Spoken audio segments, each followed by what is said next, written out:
Hey guys, I'm pausing to make sure this works.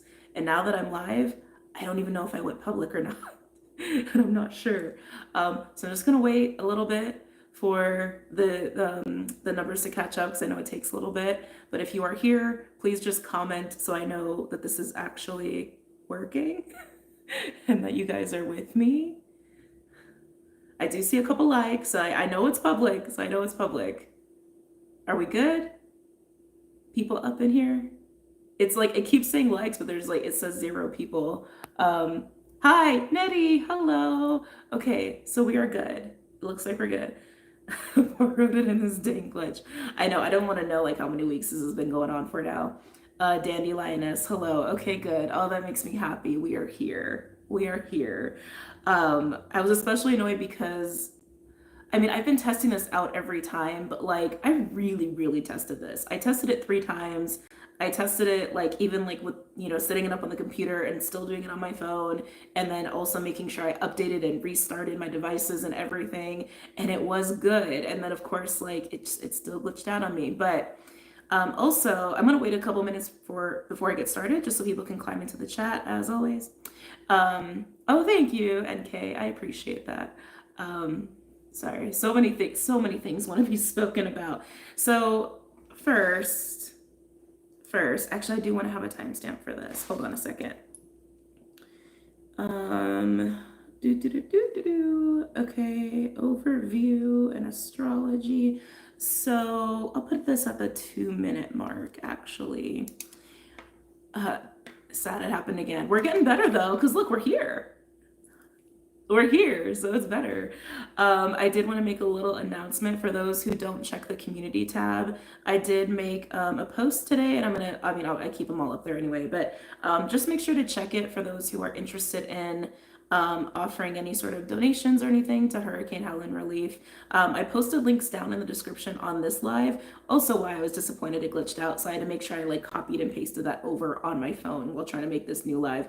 But it worked, I think. But either way, the same links are over on that community post. Again, for those who are interested. If you're not, that's cool. I just had a friend send me, well, not just me, many people, a few organizations that are helping out, and so I just wanted to share that. And if any of you know of any other reputable organizations, by all means put that in the comment section here and on the community post tab post on the community tab. Always one of those days. It's one of those days. But yeah, so that's available for those who are interested. Okay. Now, before I get into the overview, I will say I have been journeying a lot. Also, you may be feeling that with my energy, that I'm a little bit more subdued than I normally am.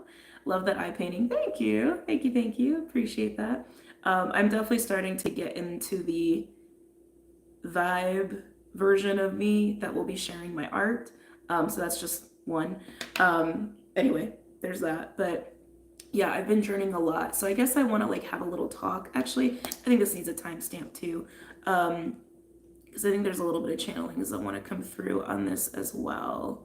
Okay. Oh, I'm all over the place. Wait a minute. I'm sorry. For those who are tuning in and you're new, hi, I'm Island Turtle. This is BOMISpirit. This is the weekly intuitive astrology reading for October 1st to the 6th, because we're doing this on Tuesday and not Monday because it's eclipse season, so it should be happening. We do have the eclipse on October 2nd in the new moon eclipse. I already did the Patreon hangout, which is over on Patreon for those who are curious and want to see what was up. We did a major deep dive. There was a lot of channeling that came through. It was a lot. It was a lot. It was a lot. It was a good time. Always a good time. I have been having trouble with Vimeo and like getting specifically like the moon readings up there. I don't even know if I put the last eclipse one up. So if it's up there, and the link is below for that, but you can always find them on Patreon. Okay, just wanted to do a little spiel. I don't even know what to call this. I guess channeling. Guess we'll say channeling. Oh, NK, thank you. Happy October 1st. Oh yeah, it's October. You see where I'm at? Yes, happy October. Happy October. It's so crazy. It's finally October. It's so crazy. It's finally October. But anyway, I want to talk about this a little bit, just in case some of you guys are experiencing this. And also, there's a little bit of channeling that wants to come through here as well. So I've been journeying a lot. It's also why I took yesterday off. I needed to journey, not just for myself, but even just for like collective stuff. Some of you may be experiencing that as well. We are in eclipse season. It tends to kind of open some portals and doorways and make certain things easier as far as like traveling and astraling and all of that. There is some underworld energy at play here too. Don't let that scare you. We will talk about it. It is definitely part of this new moon eclipse. So if you are journeying or you're in dream time and things are getting weird, things are getting chaotic or fast or even scary or dark, or you just have a lot of emotions coming up out of like nowhere and you're like, what is that? It's just a lot of stuff coming up from the depths. And again, it is more this like underworld sort of energy. Again, don't let that scare you. It's like underworld is not a scary thing. It's just the same as like subconscious. It's the same as the lower world, our deep psyche, right? If you will, or even like the shadow. You can even equate it to the shadow. But the underworld is definitely where suppressed things lurk, other things lurk, forgotten things are left behind there. Okay. So just don't be surprised if that's happening. It's just part of it. It's just part of it. But the little channeling that wants to come through, they're showing like a very like red kind of stone, and I think I got this recently from one of the signs. Um, my inclination is to say ruby, but I'm gonna hesitate on even giving it a name. But I feel like it's just like the little gem that we are finding in the underworld and in the depths, so to speak, of our psyche and things that are coming up from the depths. Um, yeah, that's just what it feels like. I do feel like this is I'm like I need to just like hold it energetically. This is just how I roll. Um, I feel like it's also equating to like flame, like sacred flame. Yeah, yeah, it is. It is. So if you're drawn to like really dark red kind of stones or crystals or colors, even browns or like maroons, even just like earthy energy, maybe even some fire going on up in there, even metals, I wouldn't be surprised. Just follow it. Anything that you're feeling or just when called to, just like follow that. But in dealing with this like underworld stuff or just the stuff that's coming up from the depths, or if maybe you're journaling, journeying or astraling a lot, I do feel like it is helping to recover, recover, discover, sacred flame, passion, you, a fragment or fractal of you. So don't get stuck on it, don't get attached to it. This is just something that wanted to be spoken on, and it definitely is part of this eclipse energy. Okay? Okay. That being said, I think we can dive into the overview now. Lizards have been prominent for me, and I researched them, and wee, they're linked to fire. Nettie, you're so cute. Yes, please hit the like button if you're in here and you are enjoying your time so far. Please, please, please. Something lost that wants to be found. Yes, exactly. You could even say soul retrieval. It's like, it's way more broad than that. It's way more broad than that. Okay? All right. Overview. We'll start this at, oh man, my voice. Can you guys hear it? Like my voice sounds so different. We'll start the overview at 8:40. Okay. So yes, we have the eclipse October 2nd tomorrow as the day that I'm recording. Also, what's going on this week? October 4th, Venus is going to be exactly trine Saturn. We do have a grand water trine that includes Venus and Saturn along with Mars, and we'll talk about it. But October 4th is important not just because of the strength between Venus and Saturn in that grand water trine, but it is also the day of the, oh, I just lagged. Whoa, what just happened? Oh, please, please, no glitches today. Not today, just not today. Also, what's important about that day is it is actually the start of the pre-shadow phase for Mars retrograde through Leo and through Cancer. I just wanted to point it out because it's important. I am hoping that there is space and bandwidth to do another astrology talk to add to the Mars retrograde series, because we're definitely entering into this next phase, okay? Now the pre-shadows from October 4th, and then it goes retrograde on December 6th. I'll say that again. October 4th is the beginning of the pre-shadow phase, and December 6th is when Mars goes retrograde. Oh damn, forgot. Yeah, I know, right? There's a lot going on, guys. There's a lot going on. Now, this first phase between October 4th and December 6th, we're going to get Whoa, hold on.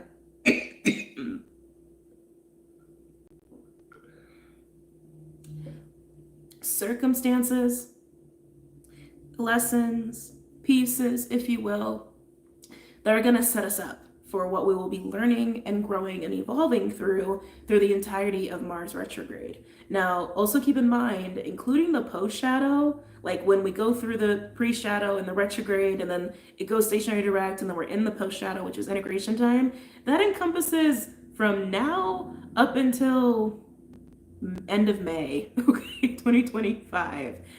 It's a lot. And Mars doesn't even fully leave Leo until June, okay? So this is a long period. Just settle into it. And like I always say, don't get too fixated, too attached, too overly worried. When it comes to astrology, astrology is just a way of studying the opportunities and windows of energy that you can utilize in whatever way you want to utilize. It's just a way to stay aware. And it's not like nail in the coffin.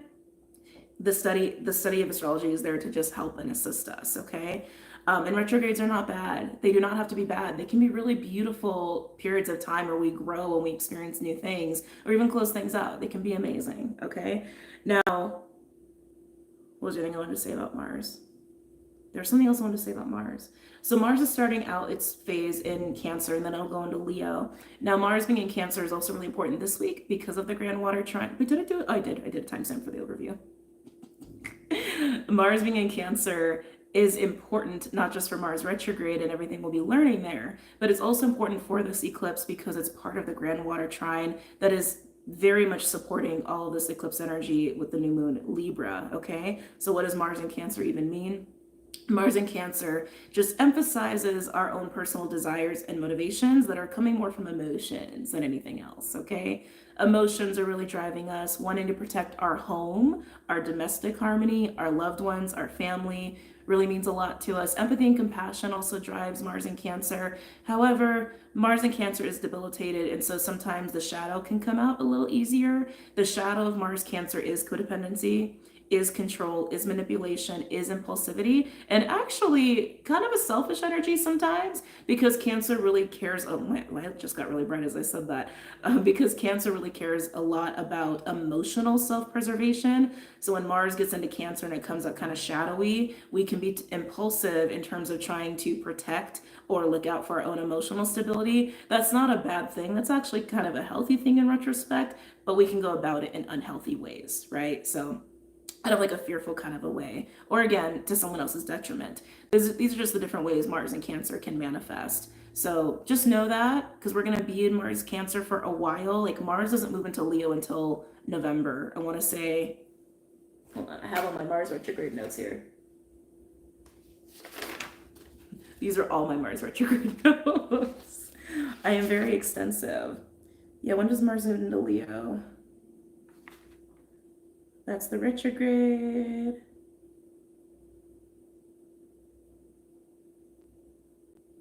November 3rd? Yeah, November 3rd. November 3rd. November 3rd. So we're going to be with Cancer for a bit, okay? But I just wanted to make mention of that. Anything else? In the month of October, we have 3 dates that coincide with some of the different pieces or lessons that Mars retrograde will be giving us. And so just pay attention is all I'm saying. Pay attention for the rest of October as far as what is coming into reality, who is coming into reality, and even just how you're feeling, since a lot of this is circulating around emotions as a motivator. And just be aware that these could be things that could be with you all the way up into mid 2025. Okay? Okay. That being said, let's get into the overview of the week, okay? Everything I'm about to say, as far as the overview of the week, coincides with what we can expect with the eclipse. They're not necessarily separate, especially since like this week is basically under the umbrella of the eclipse, so you can just take it as meaning both, right? So just wanted to make that clear. Now, some themes. Domestic harmony is a huge theme. Contracts is a huge theme, whether we're talking soul contracts or tangible physical material contracts, obligations, and then the word vows wanted to come through. Talking about astrology, I'm ready and waiting to sign up for your first astrology course. I am still working on it. I'm still working on it, but Spirit has definitely had me going at a, because I have like a schedule every week for like when I work on it. Like I dedicate a whole day to it. But because I think of all the eclipse energies and just stuff that's been moving and grooving, they've had me slow down on actually putting it together. I'm not stopping by any means. It's just the spiral of moving through energies. So I am working on it. I do not have a date yet as far as when it will be ready, but there will be a day. There will be a day. This is, I think it's going to be a labor of love, to be honest with you, because like now I got all sidetracked, but let's talk about that for a second. It's definitely going to be a labor of love because as I've worked on it, I just can't help but go down like very deep rabbit holes. So it's been a really great overview, but then I also realized just like how important like big picture concepts are need to be part of this like 101 course, so to speak, because I want to set up this course in a way where it truly is for like the bare bones and infrastructure of understanding astrology and anything you get into after that, right? So it's like there's a lot of astronomy that's part of it. There's a lot of history that I'm going to be talking about. There's a lot of components. So it's not going to be like, I would say, a typical beginner course for astrology because it touches on these way bigger like stages, if you will, of how astrology came to be what it is now, if that, and why it works the way it does, if that makes any sense. Anyway, let's come back. So contracts are huge. Soul contracts, material contracts, obligations, and like I said, vows also came through very strong. The word vows, whatever that means to you. And this could even pertain not just to this present life, but also the past, because we have a lot of stuff bubbling up from the depths, and we'll talk about that. The theme of self versus others is going to continue to be at play, especially as long as we have like the North Node and South Node in Aries and Libra. Again, this is tropic, but this eclipse is a South Nodal eclipse. And so there is a lot of past shit coming up. One, because it is a South Nodal eclipse, but also because of some other aspects we have that we will be getting into. Codependency. Codependency is big, especially in terms of money, pleasure, relationships. Okay, I'm saying it again. Money, pleasure, and relationships. When we're talking about codependency, it's not just a clinging, it's not just a neediness. Like codependency is an imbalance in our relationship to anything. Our relationship to other people, our relationship to money, to substances, to relationships, etc. Right? So just want to make that very clear. Now, the stuff that's coming up from the depths, some of this is going to be suppressed emotions or memories, desires, pieces of the self. For some of you, it's going to be just like a lot of remembrance, like having really weird dreams where you're like, was I in my other life? Like, what the hell was that? Like, even just getting a lot of stuff with like Lemurian Atlantis was coming up a lot. We talked about that over on the Hangout on Patreon quite extensively. So there's also that. Okay. Now, getting into a little bit more of the specifics. With this new moon eclipse being in Libra and so much of the Libra energy being emphasized, is this also about balance and harmony and love and all that stuff? Yes, of course. But just know that we are also still in this Pluto closure, with Pluto being in Capricorn. Some other notes I had on that. Not this week, but the following week, Pluto will go direct in Capricorn. And a couple days before that, Jupiter will go retrograde in Gemini. We will also have the first peak day of one of the Mars retrograde lessons, Mars square Chiron, on the 13th. That will all happen, not this week, but the following week. And I just wanted to mention that because they are important. But this whole Pluto closure that we are in, especially now that we're getting closer to Pluto going direct, is also part of severing these karmic portals, patterns, situations, relationships, even belief systems. That is still happening and is definitely being exacerbated with this eclipse energy. Wait, Pluto goes direct next week. I believe it's, hold on, I wrote it down because I write everything down. October 10th. October 10th. That felt quick. I know. Weird time shit going on. Very weird time shit going on.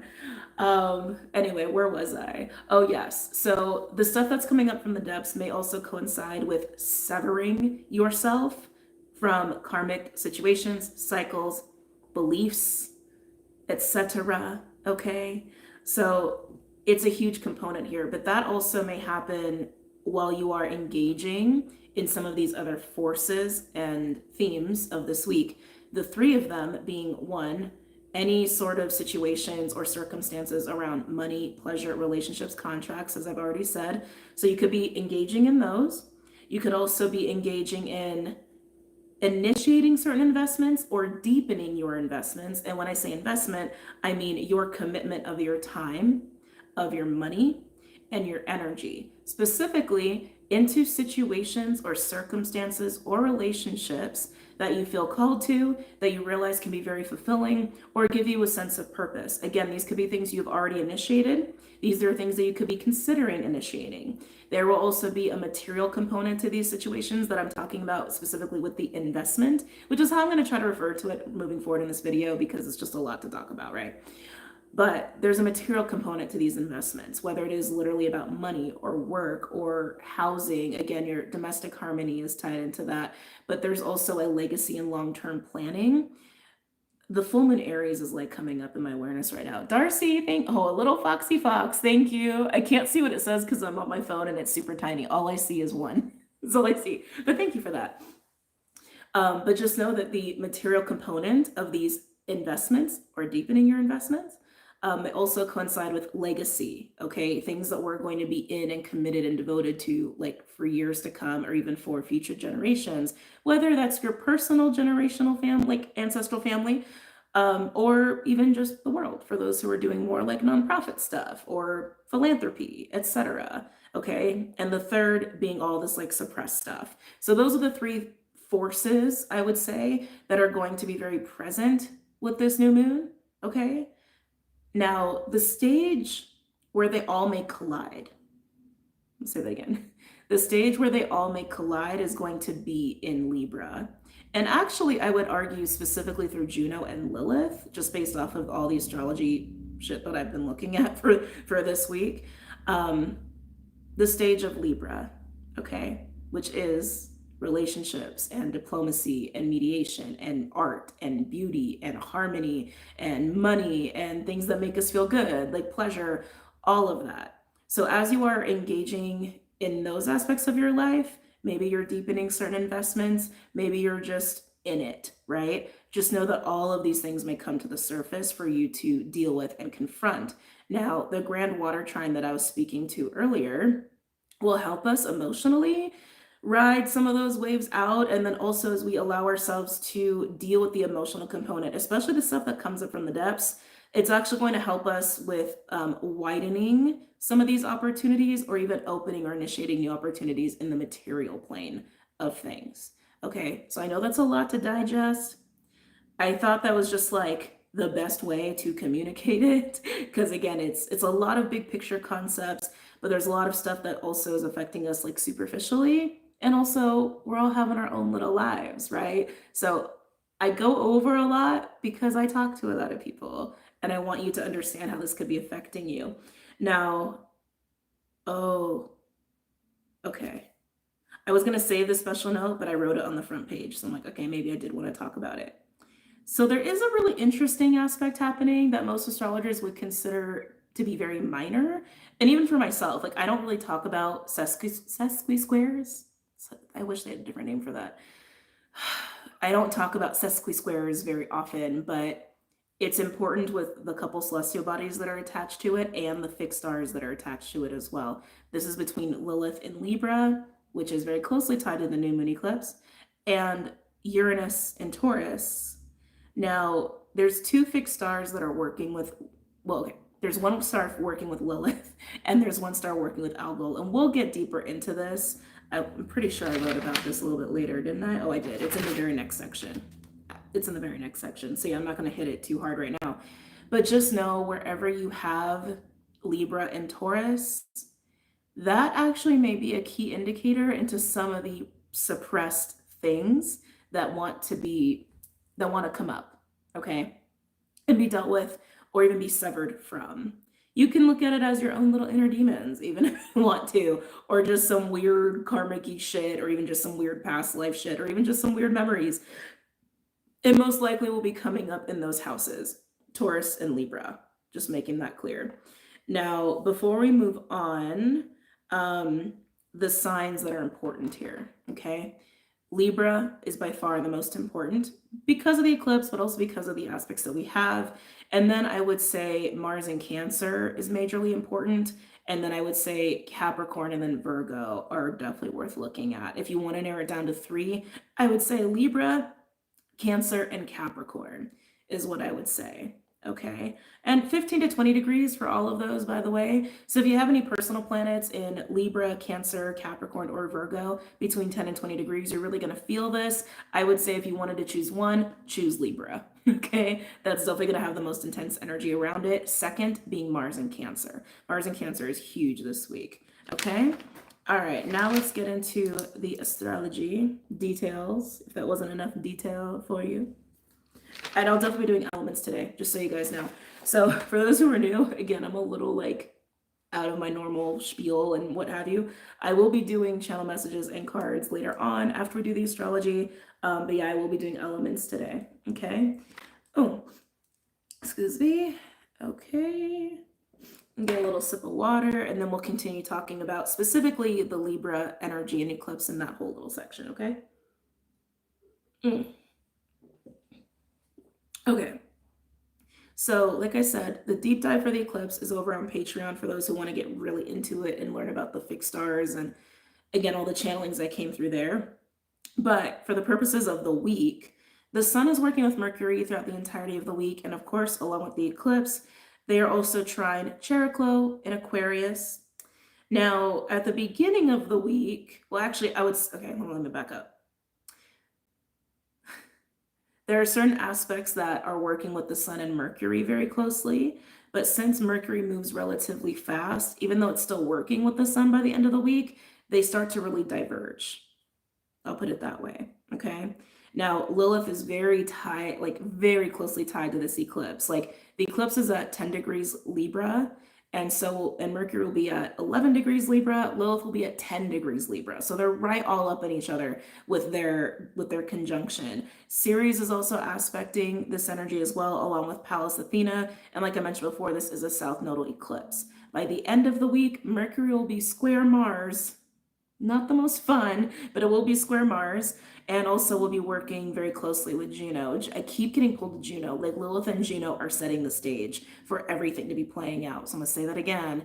Wait, both of those things were predicted by astrologers. Wait, why have you posted about the hurricane but never mentioned Palestine? Really? That's what you want to ask me right now? Really? Okay. Anyway, coming back. So, like I said before, Lilith and Juno will be setting the stage for all of this stuff to be playing out in our individual lives. Libra, 10 to 20 degrees. So look at it. Just take a look, get a feel for that, of how that may be coming in for you. Okay. Now, a lot of this is already stuff that I spoke about in the overview, but this is just where we get a little bit more detailed with things, okay? So old suppressed emotions may be coming up because of that south nodal eclipse, but also because of the sesqui square that I spoke about that I'm about to get a little bit more deeper into. Because of the Mercurial Libra component, the nice thing about this eclipse in this week is as things come up, we actually can intellectualize them a little bit easier, right? So it's like, it may feel like a lot, but we'll also be able to have a better time kind of taking more of that observant stance and really looking at things for what they are and having a new insider perspective on them. But higher wisdom was something that kept coming through a lot as far as I was doing notes and just some of the channel messages that were coming through, okay? This will also make it easier to communicate your feelings in a way that you haven't before. Some of you may be going through throat stuff. I know I definitely am, but some of you may be going through throat chakra stuff or even heart stuff. This was like a channeling. They're showing me the ruby again. Some of you may be going through a lot in terms of your sacral or your root or even your earth star chakra, okay? They're giving me different systems and parts of the body, like kidneys. I already know like there's some fixed star activity that emphasizes the kidneys, but they're drawing my attention there. I do believe Libra rules the kidneys. I could be wrong about that, but I'm pretty sure it does. Kidneys, reproductive system, maybe even a little bit of digestion. I'm just getting so much about the lower, I'm getting so much about the lower body. Even the colon may even come up, may also come up for you. Just for those where that applies, again, just wanted to be mentioned, okay? Yeah, just wanted to be mentioned. I'm just going over my notes and I just don't want to like, overly repeat myself too much. Mention that, mention that, mention that, mention that, mention that, and mention that. Okay. So again, this is why I like to do the overview, because it's like you just like just get it all out. But I like when we kind of break things up into this section. So I want to talk about this Lilith sesqui-square Uranus. Okay, I mean sesqui-square with Uranus in Taurus. Lord have mercy. So a sesqui-square, for those who are not familiar, it's just when you have two celestial bodies that are 135 degrees away from each other. Okay, it tends to have a square-like energy to it, but it also tends to have a semi-square energy to it. So all that means is it acts like a square in the way that Lilith and Uranus will be in conflict, basically. But as a semi-square, it's kind of deep. I'm not going to say it's subtle. It's deep. So like the tension that's created by the conflict between Uranus and Lilith, it's like a deep, slow burn of tension. Okay. I'll say it that way. It also highlights conflict or patterns or difficult things that could actually have been lifelong. Okay. Also, hence the whole coming up from the depths and what the hell is that? What's been there the whole time kind of experience. Okay. It could also just make it difficult to actually fully confront some of these things. But I think because it's an eclipse, and again, some of the other energies we have going on, might not be that difficult to suss out. It might just be difficult to really look in the face for some of us. And some people may experience this again in a minor way. Some people may experience it in a major way. Now, what gets interesting about the fixed star activity around this is Uranus is conjunct Algol. A lot of you may already be familiar with Algol as the demon star. Lilith is working with a fixed star that I keep having trouble pronouncing. I'm gonna do my best. Hold on a second. Vindimayatrix. Some of these names are just very long. Vindimayatrix. That's what I'm gonna say is how you pronounce it. It's spelled Vindemiatrix. That's how it's spelled. Okay. Now, what's weird about these two stars being in the mix, first of all, they both have to deal with like violent death. Okay. Don't let that scare you. Don't let that scare you.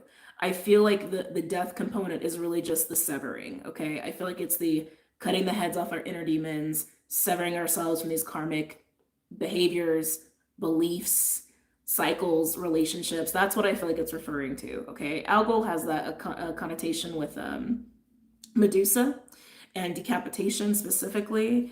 And I don't look at Algol and think like murder and mayhem. I just don't. That's just not how it feels to me intuitively. Okay. Other astrologers will say different.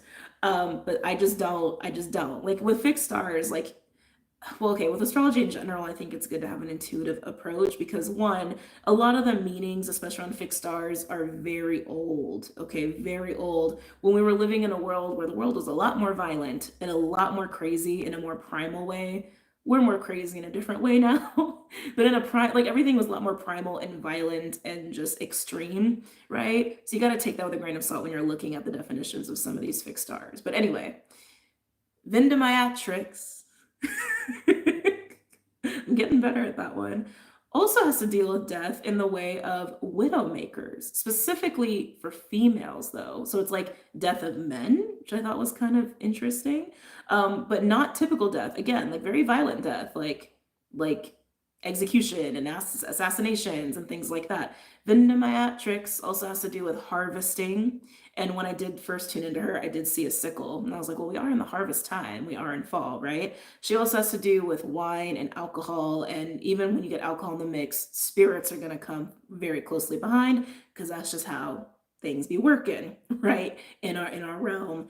And I was getting mediumship was tied into that. I was also getting like persecution wound, persecution bias that might be coming up. And I'm feeling a lot of remembrance, even just with Lilith specifically, more so than Uranus. So whether you're getting memories of like Lemurian Atlantis, or you're getting like weird memories or feelings of present life or past life where you feel embarrassed about your gifts from mystics who are out here, because the whole like mediumship and spirits kind of are tangled up in this. But The other positive side of this is the harvest component. Like that star is the harvester, and she's working with Lilith in the time of harvest, in the time of eclipse, when we're also severing stuff away. We can't harvest without death. We just can't. We can't reap rewards and abundance and the fruits of our labor without the action of harvest, which is an action of death, right? So that's all that I want to get at with that. That's very alive, okay? That is very alive. Now, as far as stuff coming up from the depths, some of you may experience this a little bit more in a darker way. Don't let that word scare you. All I mean by that is you may start to become very aware of, oh, I just got a little dizzy. Certain spirits or entities, and they may not even be for you. They may be around other people, attached to other people. You may come aware of that in dream time more so than any other place. So again, don't be worried about it. It's just about harvesting the action of death and getting away from those things, releasing those things, severing those things, etc. Okay? Yeah, I think that covers that. Now, as far as where all of this stuff is concerned that I just spoke about, again, Libra 10 to 20 degrees is where you really want to look. And then I would look at Cancer as a second and Capricorn as a third, Virgo as a fourth, all in the same degree range of 10 to 20 degrees. Alrighty, Rue. Let's talk about the Grand Water Trine, says the water sign, as I start to smile, as we're going to talk about that. Okay. My nightmares only come after I drink. Well, I mean, alcohol was called spirits for a reason, right? It opens you. It opens up the veil a little bit to kind of invite that in. That's why they call them spirits. Where's Clyde? He's sleeping and being adorable while he's doing it over in my bedroom. So he's good. He's just chilling. But let's talk about this Grand Water Trine. Oh, did I do I did. Okay, good. Okay, sorry. Timestamp stuff. All right. Now, the Grand Water Trine is between Venus, Mars, and Saturn. Venus in Scorpio, Mars in Cancer, Saturn in Pisces. When we have a Grand Water Trine, you have the entire element, all of the signs in their element working together in a positive way, in an easeful way, in a lucky way, and it feels really good. With them being in the water signs, it is going to help with any healing that needs to take place and emotional flow, whether that's letting go of certain things or even embracing certain things, especially as we're dealing with the stuff from the depths, on top of also looking at initiating investments or deepening investments in the material world, in our domestic life, in situations that we find fulfilling or that we feel called to. Again, these are relatively new, right? These things that I'm speaking to are probably not things that have been around for years. They probably have come up for you this year. And again, some of you haven't even gone into that yet, and it may come up now with all this eclipse stuff. Excuse me. Also, this Grand Water Trine will help with any flow or ease in terms of like money and pleasure and relationships and navigating codependency. Okay? Devotion and commitment. Thank you. When Venus, Mars, and Saturn work together, regardless of the sign, devotion and commitment are on the table. Okay? Now, in terms of contracts, remember what I was saying before, yes, some of you may be severing. I just heard vows again. So weird energy. I just got nauseous as I heard vows. Oh, I can feel it. There's like energy that wants to move there. Soul contracts, vows, material contracts. Yes, some people are getting out of them and some people are initiating them. And maybe you've initiated some this year or recently and you may be deepening them. Okay. Yeah, the vows thing is making me really queasy, like really, really queasy. Bleh. Just bleh. Having all the water signs work together as well in a trine is also going to help with any intuitive, psychic, dreamlike activity or indoor experiences in ways I've already described. The vows energy is intriguing to me. Yeah, if I really let myself tune into vows, that to me feels more like verbal. Like I just drawn into my mouth. Verbal, oral agreements, spells. So for those who are new, when I say spells, anytime we use words, it's casting a spell. It's the power of words. It's just magic. It's existed throughout a time. We're just remembering this now. Okay? But things that you have stated out loud, committed to verbally, orally, those are vows, right? So this is actually tying into some of the shadow of codependency and some of the shadow of of Libra, really, of diplomacy and people pleasing and all of that. Sometimes we say things because we're uncomfortable, or we're just used to accommodating or whatever, and you agree to things, right, verbally, orally, that creates a contract. That's a vow, right? It could be as minor as saying like, yeah, I'd love to see you again. If you don't really mean it, you shouldn't say it, because that's a vow, right? The energy behind that like creates a tether, creates some sort of commitment. So that's just an example. As soon as you said verbal, it clicked. Yeah, yeah. The queasiness reminds me of the warning signs can feel like butterflies. Yes, I said yes to going out to an outing that I wasn't 100% feeling. Right. So, vows made in this life, maybe even other lives or versions of you through time or space. Oh, interesting. Vows are vowels. That's very interesting. I was saying vows, but there is a connection there through sound, right? Vowels, vows. It's the spell. It's the spell. Um, anyway, let's come back. Let's come back.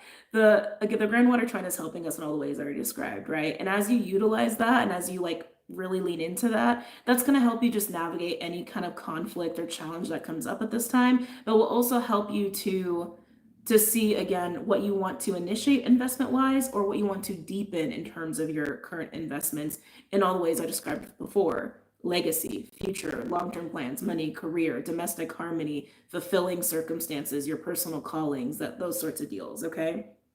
Now, specifically, I wanted to kind of break this out a little bit with Venus first. Venus is specifically working with Chiron series in Capricorn and Orcus in Virgo. Venus is actually helping us to focus, which is great. Scorpio and Cabby in the same room together, that is like hyper focus and getting shit done kind of mode. So adding focus to practical matters, but it's also adding this ability to discern our desires and face to confront severing karmic portals, but specifically relationships, and also anything sexual as well. There's a lot of sexual energy behind Venus Scorpio.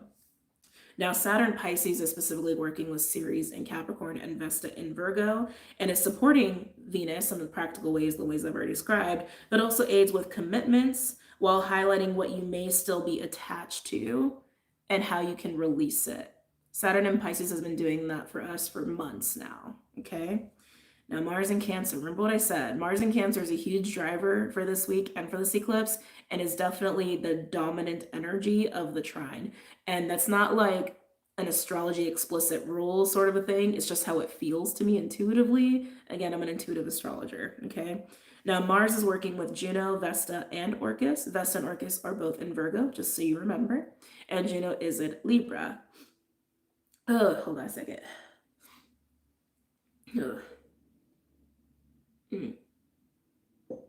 Now, Mars in Cancer is going to square any Libra energy.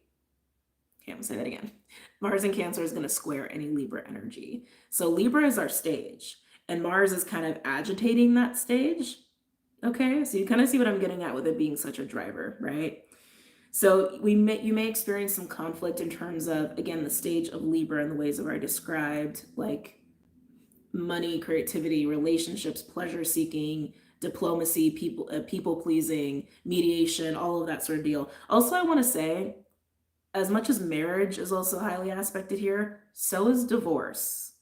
There's actually even a fixed star, I forget which one, that actually speaks specifically to divorce at this time. For those who are already on that path, this is a good time to finalize your documents, okay, for those who are already in that boat. Anyway, coming back. So conflict is going to arise between Mars and Cancer and all of the stage of Libra that I already talked about, okay? This is going to exacerbate anything around codependency, contracts, domestic harmony or disharmony, and also what could be coming up from the depths for you, okay? Remember, Mars and Cancer is how emotions drive us and how we want to secure our emotional stability. It's also how we want to protect and stand up for our domestic life, our home, our family, and our loved ones, what we really care about. Remember the shadow of that, though: control, manipulation, impulsivity, and codependency itself. All right? So just know that that's a thing. That's a thing. And we are starting the pre-shadow for Mars retrograde this week on the 4th as well. Now, as far as where all of this could be coming up for you, all the water signs or like anything, any house that's attached to a water sign will be a great help. So I would say lean into those houses, spend time focusing on those houses. And what I mean by that is, like, for example, let's say Scorpio is your 7th house, like spend more time with your partner. Spend more time with your partner. Spend time even just like socially, because 7th house is a mirror house, right? Or for example, if you have like Scorpio Pisces in the 9th house, traveling might be a good thing for you to do at this time. Allowing yourself to learn new, like go to new places, new experiences, taking a class, like things like that. So lean into your water houses. They will only help at this time. And on the creativity front, writing and music is highly aspected more so than other art forms because of some fixed star activity that's at play. But I just wanted to mention that too. Okay. But out of all the water signs, again, really pay attention to Cancer, because that is going to be agitating and bringing up some of the stuff that's going to be happening in the context of Libra, 10 to 20 degrees. All the water signs emphasizing Cancer. Capricorn and Virgo, also worth looking at. You don't have to. Worth looking at, though. 10 to 20 degrees, and I would prioritize Capricorn. All right. Now, the next things I'm going to talk about are just very minor, but worth mentioning. What if my moon is in my 2nd house? Should I be focused on money? Which work is always a go-to for me? Is your moon a water? Is your moon a water? Is your moon a water moon? I assume it is, if you're asking after I said that. If you have a water moon, actually, I'm thinking about all the different scenarios. If your moon is like Cancer versus Scorpio versus like Pisces, that could actually manifest very differently. Pisces. Oh, Pisces moon. Okay. Oh, ooh, that's interesting. Pisces moon in the 2nd house. That feels very creative to me. Like 2nd house is about the material plane and pleasure and all of that. But it's also about values. It's also about what matters to you. It's also about what makes you feel good. It's also about aesthetics. It's also about the face as well. So yeah, Pisces moon in the 2nd house, that feels very indulgent to me. I want to say get into comfort, actually. Like allow yourself to like lean into comfort a little bit more. You got to be careful with the codependency stuff, right? That's like super highlighted this week. But with Saturn also aspecting your 2nd house, I don't know your degrees for your moon, but sometimes when the moon and Saturn get together, it can create a little bit of loneliness. But Pisces moon might be, but Pisces moon might feel okay with that. Like taking some hermit time to be cozy and enjoy some things for yourself. That's what I would say, actually. That's what I would say. Just be mindful about, again, codependency, anything. But yeah, I'm getting like get cozy with blankets and just like all your cozy stuff, I think would be a good help. There's something about that space too. I know I'm going on and on and on. This is just what happens when I start tuning in. There's something about the space too, if you're like a Pisces moon in the 2nd house for this week, that feels clarifying. It's like that's how I wanted to come through. I just felt my head.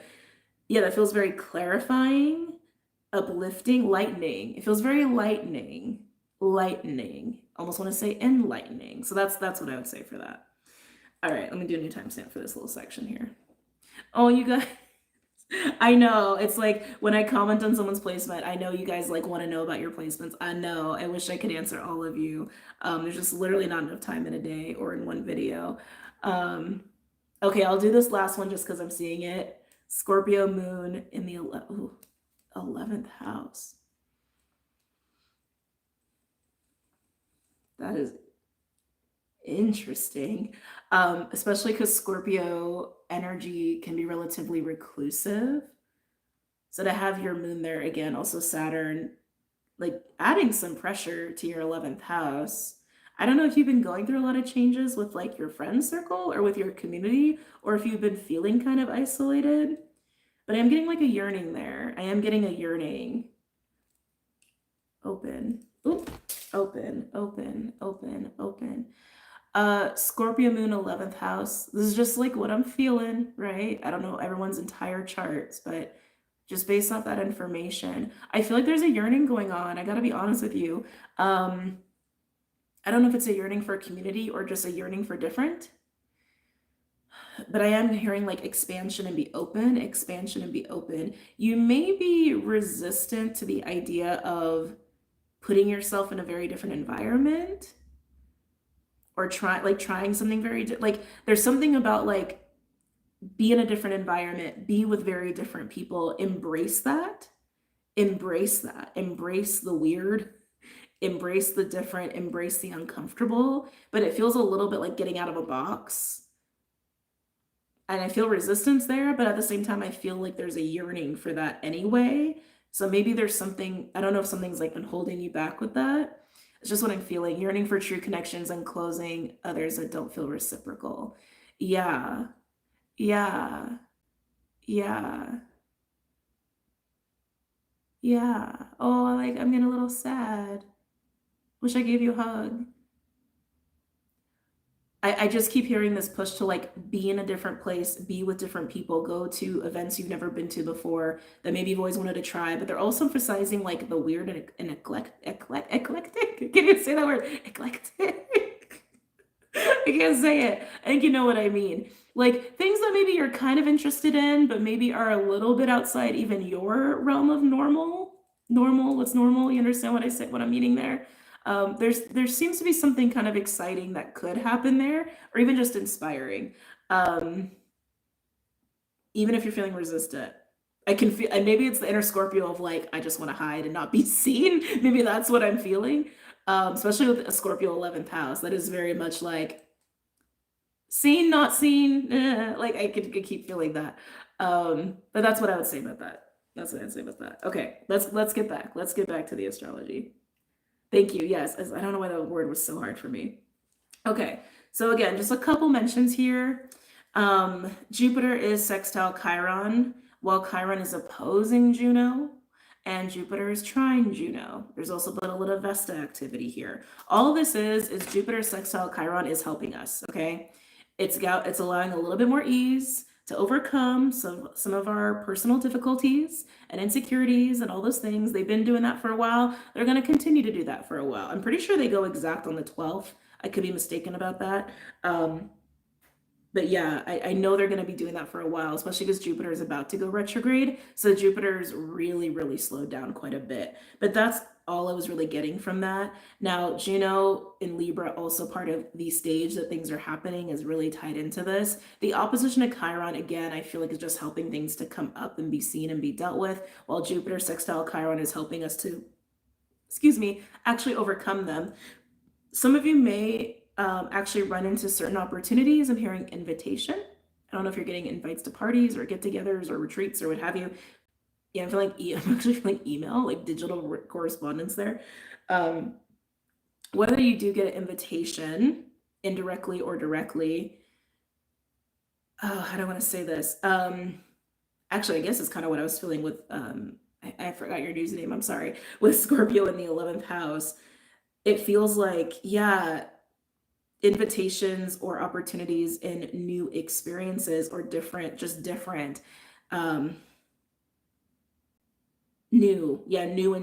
and different. Yeah, I'm feeling inspiration. Yeah, again, this feels very similar to the energy I just channeled for you. Unexpected. Yeah, I'm getting like little, like unexpected little gems and treasure troves of experiences that will help to overcome some of these difficult things. Again, personal insecurities, wounds, etc., due to Chiron. But it feels good, but I keep getting like different. So I didn't have this in my notes initially, but if you look to wherever you have Gemini, I would say 10 to 20 degrees. Something's interesting there. There could be some unexpected little treasure troves or gems to be discovered in that house if you embrace that house or engage in that house in the ways I've already described the other houses, okay? But again, as far as the context of the week goes, Libra by far is what I would look at here. And again, 10 to 20 degrees. And then just lastly, Uranus, Neptune, and Pluto are all still working with each other. And also they're still working with Sedna. This is just a very long-term, what house did she say? Gemini? With Uranus, Neptune, and Pluto working also with Sedna, this is just long-term collective energies we've been under for months and will continue to be under, especially as Pluto goes direct and then Uranus and Neptune will go direct. So that's just there. It's just this like being able to see the big picture of what changes are needed for the collective, especially infrastructure-wise. So that's just there. Again, not really worth getting into, but yeah. So that is all the astrology. All right, we ready for cards? Couldn't even say the word. Ready for cards and channel messages after I get a little sip of water? It's Halloween decor time, of course. Of course, I started really early this year. I think moving forward, I'm always going to start like September 1st. I think always. September 1st, Halloween time. I'm tempted to even just say all the way through December. Why not? Maybe mid-November. I don't know. I don't really decorate for Thanksgiving specifically. I don't know. Thanksgiving's a weird holiday, but for so many implied reasons, right? And I like decorating for Christmas, but not nearly as much as Halloween. Not nearly as much. Anyway, collective. Big Bertha wants to come out again. I'm not too surprised. She's been eager to continue working with the collective energies. And take out my go-tos. We got some unicorns as well. Archetypes. Archetypes feel appropriate.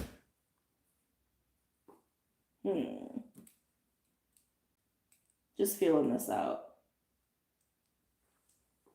I feel like that's going to be a repetitive message. No, that feels good. 1, 2, 3, 4. Collective, collective. Groups.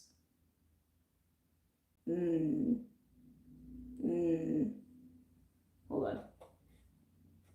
No. Yeah, that was a hard no. Groups.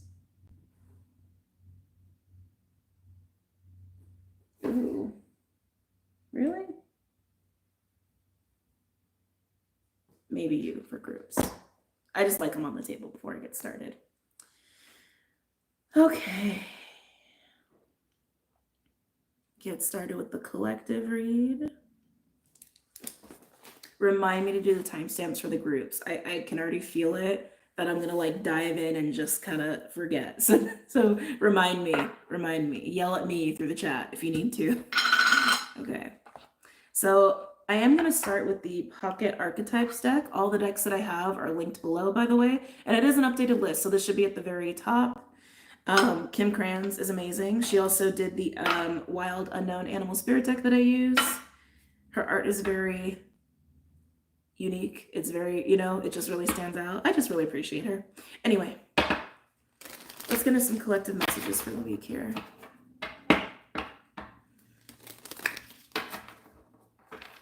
Why are they highlighting patience?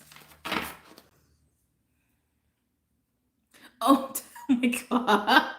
Tess. Oh, thank you. Thank you for the $50. Thank you. I greatly appreciate that. Thank you. Very generous. Very, very generous. It always throws me when someone does a big super chat like that. Okay, let's get back. Let's get back to the collective here. Any messages or insights for the collective for this week? Patience, that's right, patience. They're showing me rain. Why are you showing me rain? Okay, so with patience, how do I describe this? Feels a little bit like Two of Swords. Some of you may have been I'm going to say under the impression, is what I'm going to say. Some of you have an impression that it's best to be quick and impulsive this week, initiate fast, almost like there's like a timing to it. Always use your discernment. Okay.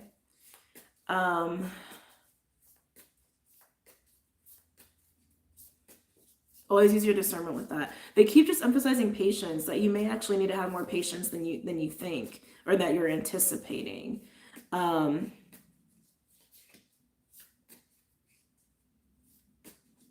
on a second.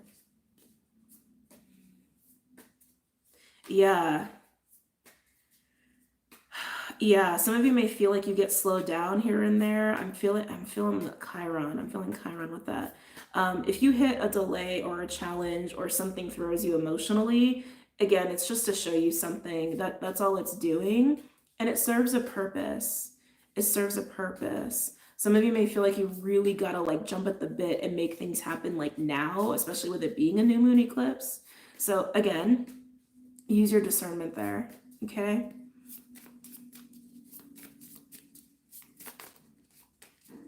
Okay. Any messages or insights for the collective at this time? Any messages or insights for the collective this week? They're showing me blue and gold and a little like lightning bolt. Blue and gold always brings me to like lapis lazuli or even like Leo energy. I'm also getting Sirius, a little bit of Egypt just coming in here. So remember what I said before, there could be stuff coming up from the depths. I think that's actually touching more on like little personal confirmations for some of you of certain things that are being brought into your awareness, okay? But the lightning bolt, that definitely to me just feels like tower, yes, but like striking of insight, right? Oh, I've never seen this card. This is still a relatively new deck for me, so there's still cards I haven't worked with yet, but wow, the Starborn. Oh, look at that look at the egg and it's cracked. And it's cracked. Like it's been struck with something to crack open here. Especially when I got Sirius in Egypt coming through. It's like very interesting. So yeah, some of you may just be having a lot come up in terms of certain galactic groups, I'm gonna say. I'm tempted to say galactic heritage. I think that's a perception for some of you, is all that wants to be said there. I keep getting strong Egypt, like very, very strong Egypt. Some of you may be connecting to the pantheon, to the Egyptian pantheon and different deities, even just the stories. I keep getting Sirius. I keep getting Sirius. Sirius is kind of working with Mars, actually. Kind of. Mars is working closer with Canopus, the fixed star Canopus. Sirius is a little bit off. By time Mars actually, is it actually by the end of the week? Hold on a second. Hold the phone. Mars may actually work with Sirius by the end of the week.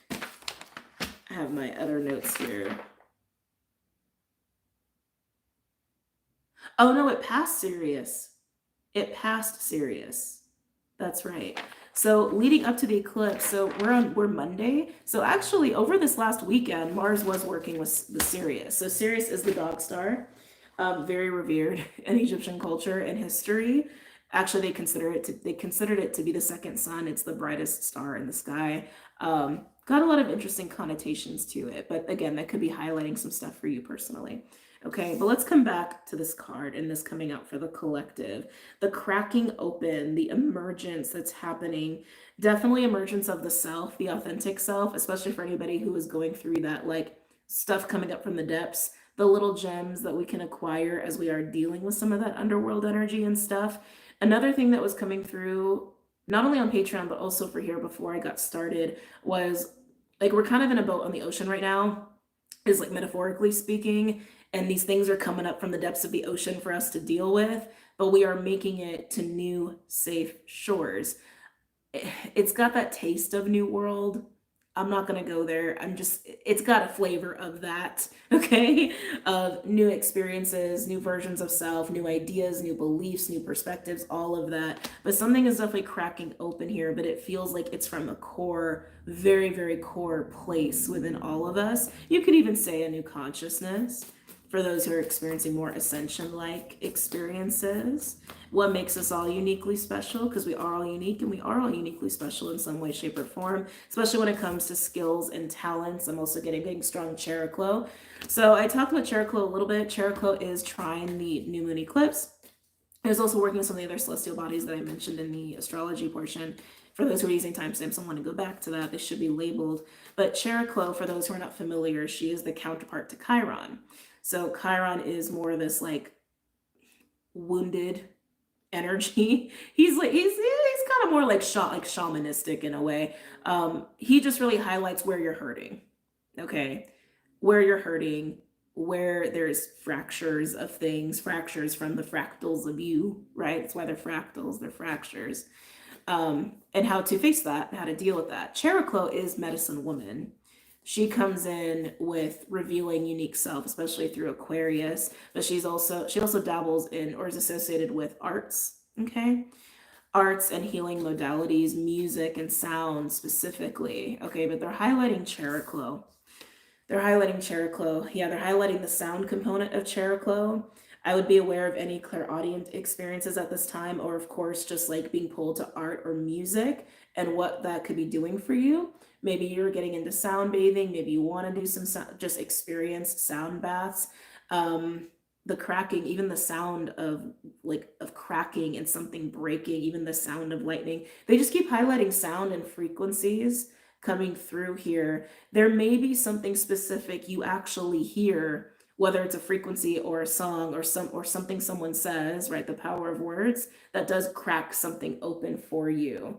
Visionary is also what I'm getting. So I'm getting a lot of channel messages. So again, take it as it resonates because these are not for everybody. You will know what's for you. But I am getting visionary, and that Aquarian energy is really being emphasized here a lot. A lot. But visionary, visionary, visionary. What is your unique vision? Doesn't have to be big, and it can be small, but what is your unique vision? Whether it's just for yourself, maybe it's for your own reality, maybe you've got a vision that you want to put out into the world or share with other people. What is your vision as a visionary? We are all visionaries, is what they're saying. We're all visionaries. Oh, so much coming in here. Can I get one more, please, for the collective for the week?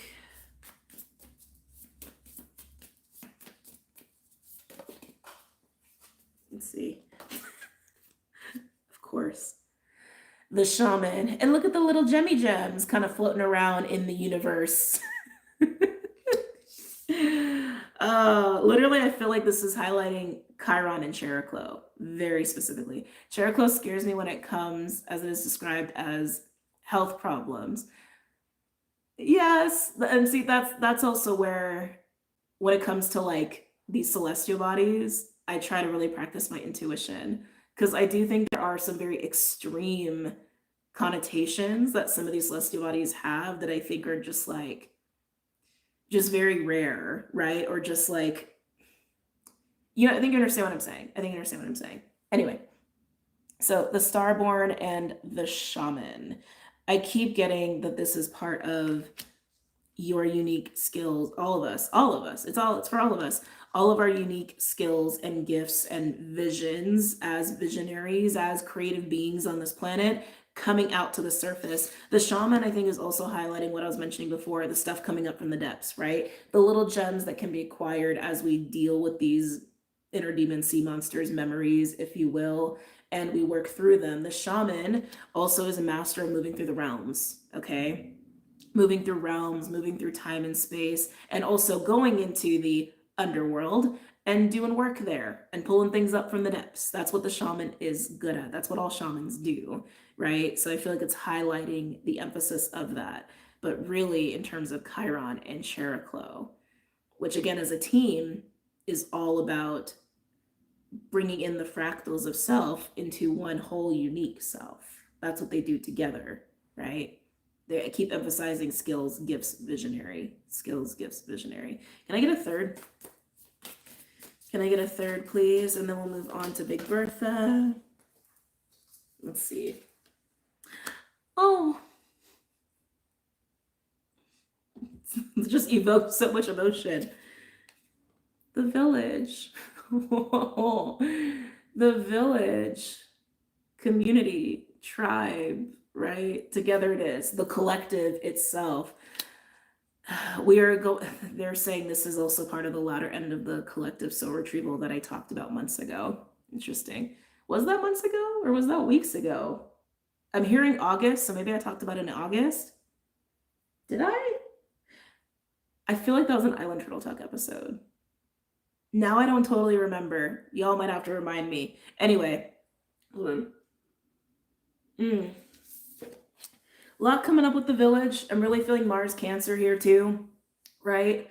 What is family to us? What is tribe to us? What is connection and relationship? And what is home? What is healthy in terms of all of that, right? But that's what I'm getting. It's like this whole pulling on the fractals, all the fractals of self to one unique whole self, right? And then in terms of the bigger picture of how that fits within a village, a tribe, a community, a home, a family, even within two people, a partnership and relationship, right? If we all can really get into this energy, this version of us, we know what our skills are, we know what our gifts are, and we also know what visions we have. And we can come to the table with other people of what visions they have, right? And you also understand like who your people are. I don't like that phrase. Let me rephrase that. Because we're all one big human family, technically, right? We're all one big human family. But as far as deepening certain relationships, even collaborating or wanting to share with certain people, every single individual, there are very specific people we do that with, right? We don't do that with everyone. And maybe at first it's one person and the family is everything, yeah.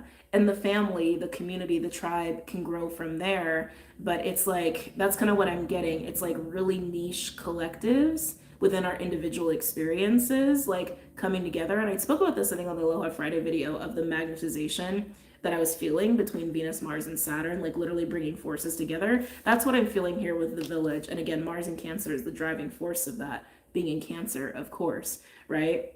So it's like these like niche forces, niche connections, niche collectives and tribe and what have you coming together. But over time that ripples out and the family grows and the family gets bigger, right? So it's just something that's wanting to come through.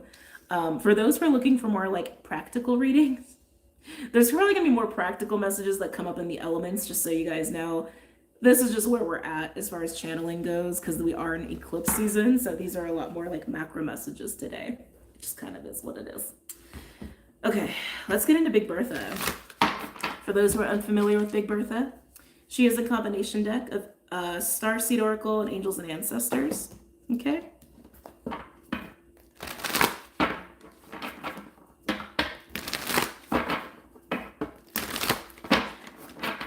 Okay.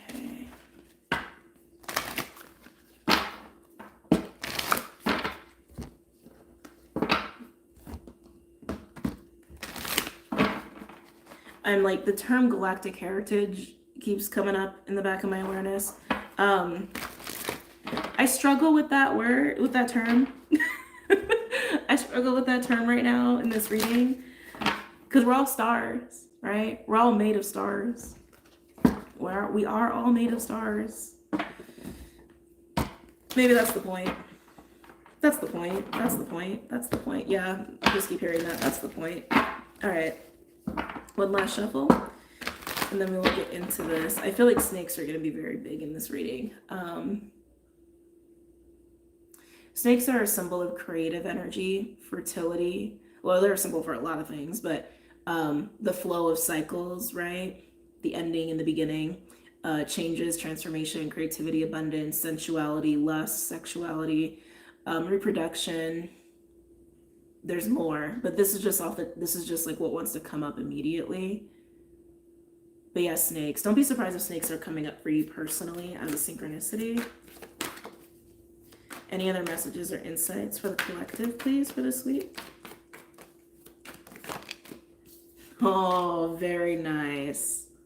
Sun, enjoy success and happiness. I'm feeling the shores. I'm feeling the shores. So I just want to come back to this really quick because I know I emphasized a lot the stuff coming up from the depths. Some of you, it's going to be big. Some of you, it's going to be relatively minor. It just depends on you and where you're at in your journey and the things you have dealt with and the things you haven't, right? And the things that could be getting in the way. Because sometimes we got stuff, but it's not necessarily getting in the way of where we're trying to go or what it is that we're focusing on, right? So I just want to mention that. I feel like the energy we're about to tune into now is after dealing with this and making it to those new shores / safe shores. Okay. Hello, just joined. Hello. Hello, just joined.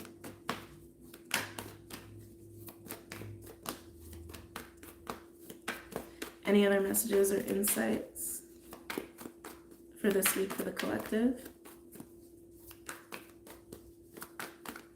Yeah, they're showing me the Three of Wands. I wouldn't be surprised if we get the Three of Wands out here. Keep your head up and keep your eyes open. Yeah, keep your head up and keep your eyes open. Keep your head up and keep your eyes open. Even as stuff comes up, yes, we're human, and yes, we feel a lot, and yes, sometimes we got to go in hermit mode. Sometimes we got to go deep within. Sometimes we got to do that. But don't stop keeping your eyes open. Don't stop keeping your head up. Don't stop, don't stop, don't stop. Don't let that totally take you away from what's possible. Don't let that totally take you away from what's right in front of you. What's about to happen, where you're about to land, That's interesting. Where you're about to land.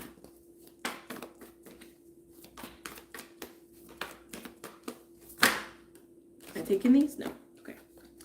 Any other messages or insights?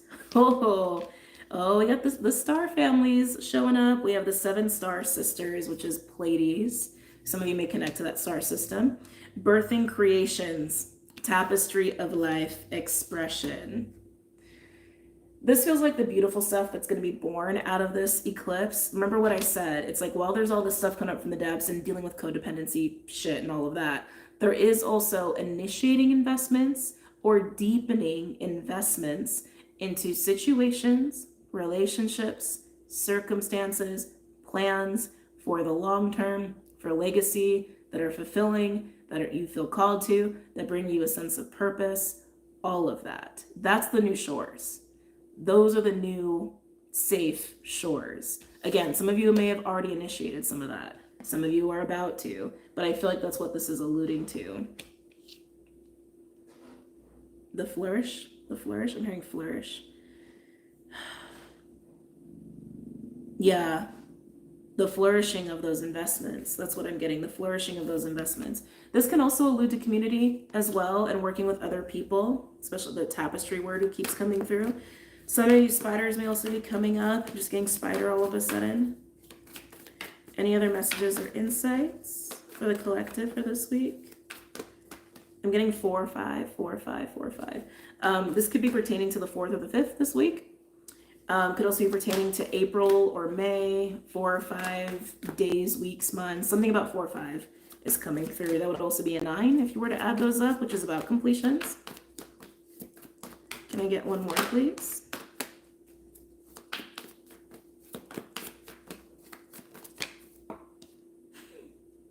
Oh, I'm loving this reading, you guys. All paths lead home. Look at that spiral. Inner authority, well, it's really a labyrinth, but inner authority, intuition, sorry, that's Clyde, he's just making some noise, and turn your gaze within. So it's interesting because I mentioned sometimes we got to go within, right? And some of us may experience a little bit of a delay or a challenge as things come up to be dealt with, but it shouldn't stop you from keeping your eyes open and from keeping your head up and looking at what the shore is that you're about to land on. Some of you may have already landed there. I would say most of us probably haven't landed on the shores yet. Most of us are in the boat, on the water, so to speak. Wait, I'm like flashing back to something. Wait a minute.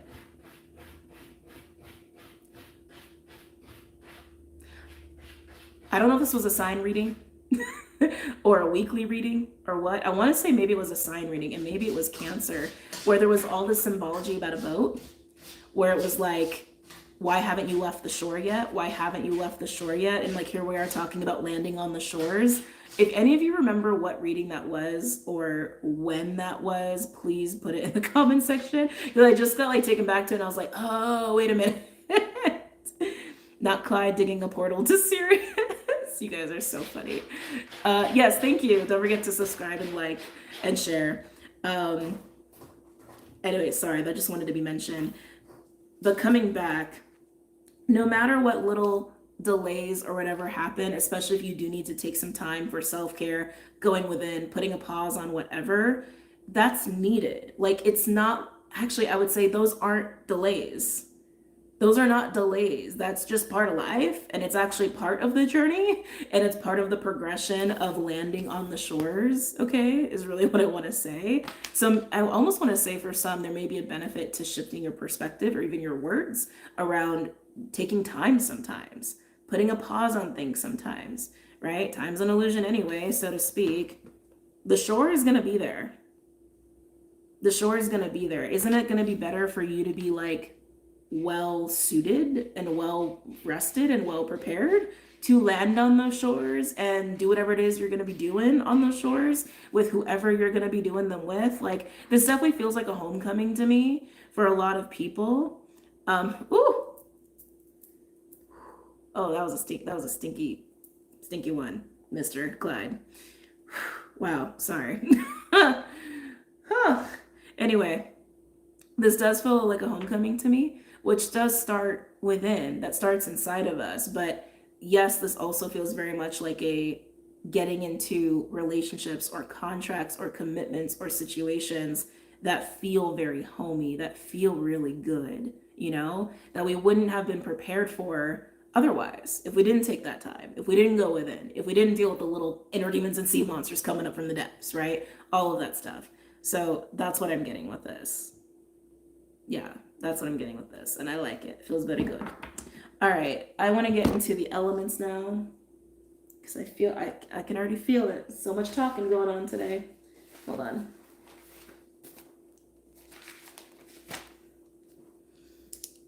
All right.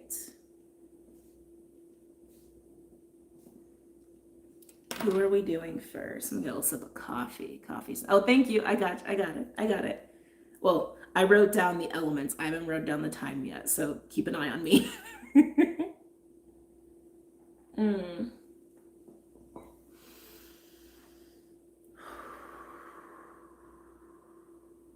Really? Air first? I don't think air ever goes first. Okay. They're already showing me like a little crystal for you guys. Oh shit, I'm running out of space. Like yellow topaz? Okay, yeah, wow. Okay, that came up very fast. Like super yellow, like almost like a really light canary kind of yellow color is kind of what I'm getting. But yellow topaz is what wanted to come through. I didn't even realize they had yellow topaz. Do they? I mean, that's what came through, so I'm just gonna stick with it. I'm sure any yellow anything is just good for you guys right now, so don't get hung up on the fact that it has to be yellow topaz. But excuse me, yeah, just very like light, bright yellow is what's coming through there for air. Okay, that's what's coming through for air. Now, there's two oracle decks that are battling for your attention. For the elements. It's the Power of Elements and then the Herbal Astrology Oracle. And I think if we did two, I think it would be too much. So I'm trying to like sit with this and decide. Oh, okay. Well, that was easier than I thought. We're going with the Herbal Astrology. Okay.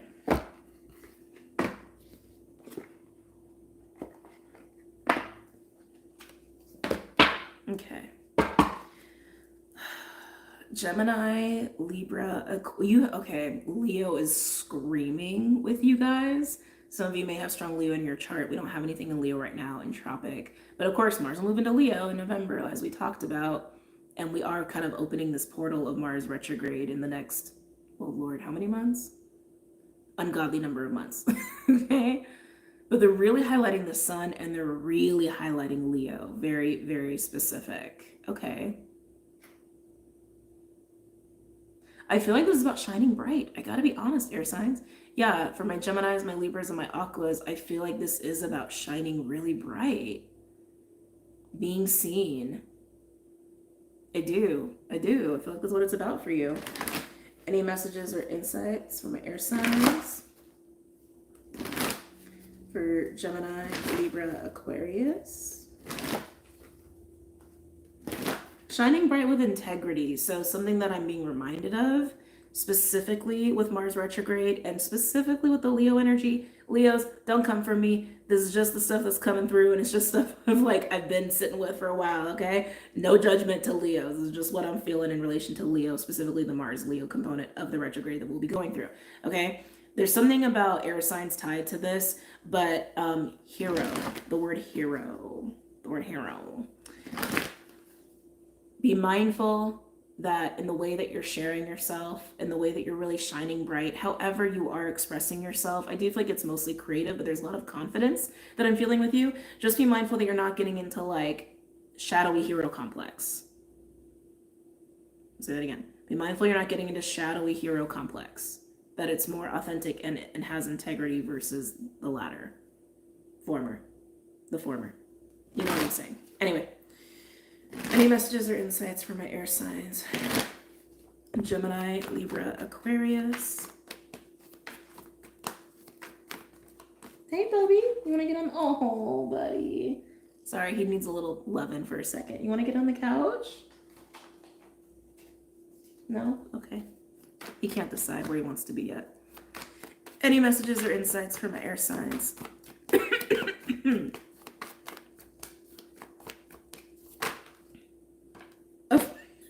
Wow. All the yellow. Dandelion, wounded healer. Look at all that yellow, golden dandelion flowers. We also have Chiron and Jupiter associated with dandelion. Some of you could have a strong, well, Chiron is also part of the centaur, okay? Which also Sagittarius is also part of that too. So there could be something along those lines synchronistically for you with that particular creature, being. They said being. I'm like, sorry, being. With that particular being. 53 also breaking down to an 8. That is, in my opinion, the infinite magician CEO vibration is kind of how I refer to it. Little sacred geometry going on. We got a rainbow. We got a little bit of a Merkaba. So anyway, just giving you little things that I'm seeing in the card. But when this card comes out, it is about dealing with Chiron and Cheroklo. But in terms of finding that healing that's needed, of overcoming those insecurities and those wounds and reintegrating those fractals of self. Right? That is what it is about. Some of you, there's some really deep inner child stuff going on here, and some of you, there's some ascension stuff going on here. You will know how that pertains to you. There's more in the, yeah, now I'm getting Aquarius. I think that's the Cheroklo coming through. Yeah, I'm hearing, yeah, that's the Cheroklo coming through. Some of you, there's also some ancestral stuff here. With Mars being in Cancer, family is really highlighted. Present family and deceased loved ones. I actually feel like ancestors are like on you. What to say? Like on you, like white on rice. And I think for those where that applies, you know already, and that would not be a shocker. It probably would just be confirmation. But I wouldn't be surprised if you're having like dreams of family or telepathy with family, or just like maybe families reaching out to you a lot, or just really on your mind. But the roots. I'm really, really drawn to the roots and even the root chakra. I think I got this earlier in the video, but like kidneys, colon, digestive, reproductive, all of those systems are being highlighted. There may just, yeah, I feel like, yeah, there's a clearing. There's a clearing that wants to happen there for some of you. I would just pay attention to that if that applies. Yeah, I'm getting like a hearing UTI. Bubby, can you decide where you want to be? He's being so cuddly right now. Why you gotta be so cute? Huh? Anyway. But yes, dandelion. That is what I'm getting for dandelion. Some of you may benefit from drinking dandelion tea. Especially for those who may be dealing with, I'm hearing metabolic, but I wanted to say diabetes. I am not a doctor, by the way. Disclosure, not a doctor. So don't use me as your like go-to medical advice, okay? Just have to say that. I realize I'm like, oh, I'm talking a lot about the body and shit. But yeah, I wanted to say metabolic, but I feel like diabetic really wants to come through. You'd really benefit from working with dandelion or drinking dandelion tea. Especially if you're having any problem with the kidneys, I would consider it. Or just go see your doctor, that too. But anyway, a lot of stuff coming through with dandelion for my air signs. I just got mirrors. I just got the Hall of Amenti stuff. So that was coming through in the Aloha Friday video that I did. If you're curious about that, go ahead and watch it. But yeah, I just got that super, super strong. So, yeah, healing of the mind. So while there's a lot going on in like the roots and kind of like the underbelly of the body, I just like got shot up to the head, like all up in here, like perceptions, beliefs, and projections and illusions, like all of that. Um, oh, that just like totally took me for a tizzy. Some of you may be dealing with that. The more you really focus on all the other stuff I was mentioning, like you can see his little tail, there he goes. All the lower body stuff and the root chakra, the ancestry, the inner child stuff, all of that. There's going to be a calmness that comes through they're saying over. There's going to be a calmness that comes over the mind, and beliefs and projections tied to that. I got to be honest, I just feel like there's chaos going in there. For some of you, not all of you, I think you would know who you are and how that applies. Let's move on. Let's pull some other cards. Let's go with the Fae for my air signs. I think we'll do animals today too, but I want to do the Fae first. Buddy. When he gets up there, he gets mischievous. I just want to keep an eye on him. Okay.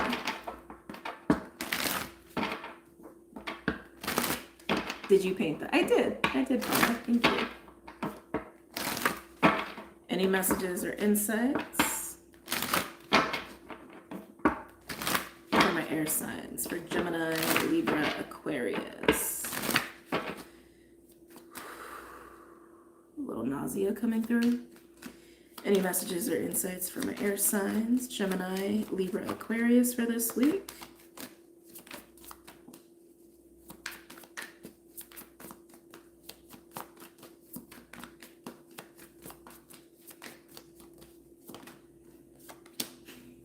Very nice. We have unity. So remember what I was saying before about taking these like fractals of self into one unified self. Sense of self. Ooh. Sense of self. Air signs, especially anybody experiencing that whole like mental energy that I was talking about. This is not a judgment. It's not to trigger anybody. It's just what I'm feeling and what's coming through. I'm hearing fractured sense of self is what I'm hearing. A fractured sense of self to a unified sense of self. I think there's something about that it's going to land a little bit more with just like, resonating with how the message wants to come through. But that's what I'm getting. Like there's a unified sense of self that's coming over you at this time. Am I taking that? No. Any other messages or insights? Unity is also a card of feeling not just at one with self, but at one with just all things and being in flow and being present. It's actually reminding me of the uterus. Like just the way that it, yeah, a little bit. I mean, it's a little also phallic-y at the same time, which I guess makes sense if it's unity. But now we have the Piper. The elusive Piper. I like the Piper energy though sometimes. 24 breaking down to a 6. So the Piper is a calling.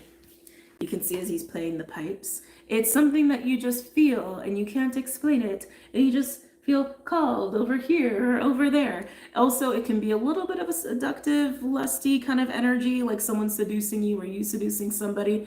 But if anything, I feel like it's just feeling a call, hearing a call. Again, like hearing, right, the sound thing, really the sound component of what I was channeling earlier really coming through there. Some of you could also be getting involved into music at this time, or just called to listen to certain things. But I feel like it's way more about feeling pulled, feeling called, or actually auditorially hearing something, and that triggers something for you to act upon. But that's what I'm getting with the Piper. Can I get a third, please?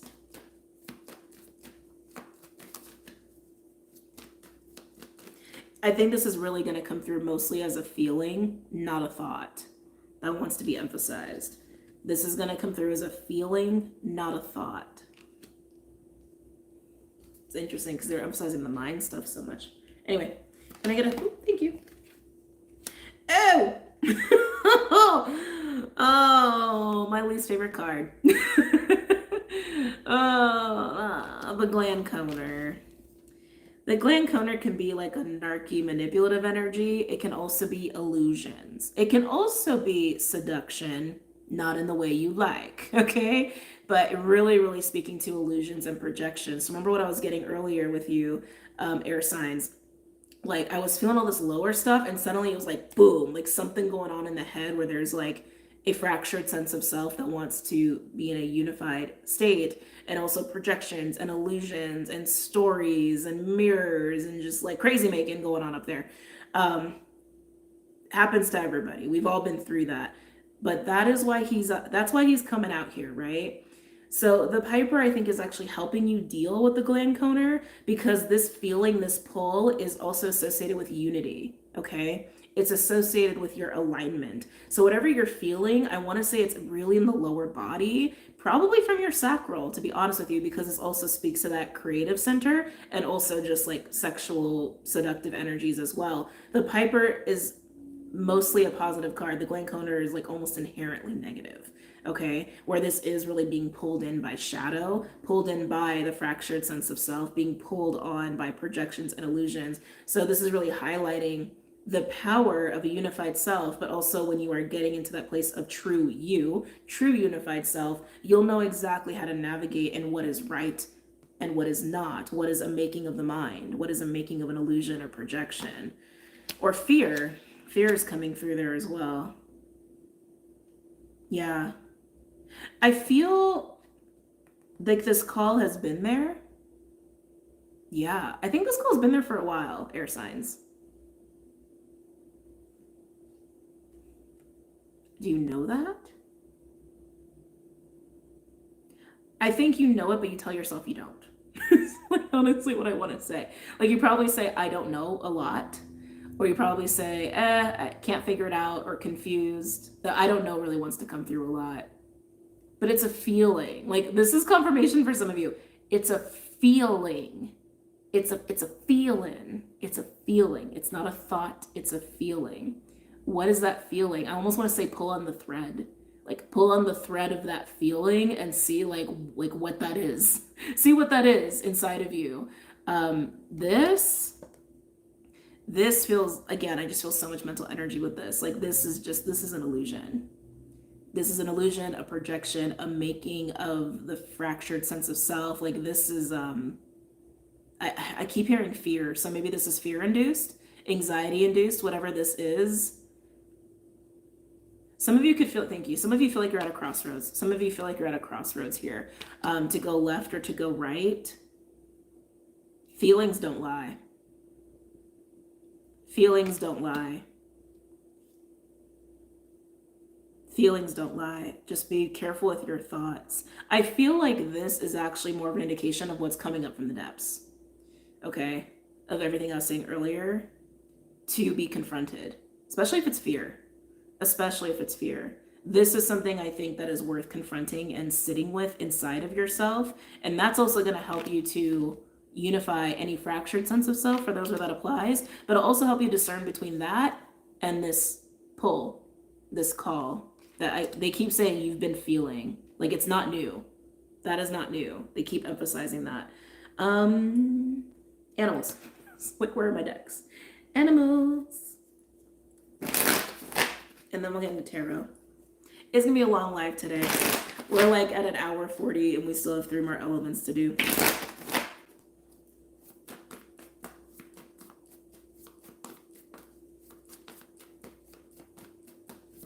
Can I get a card for unity?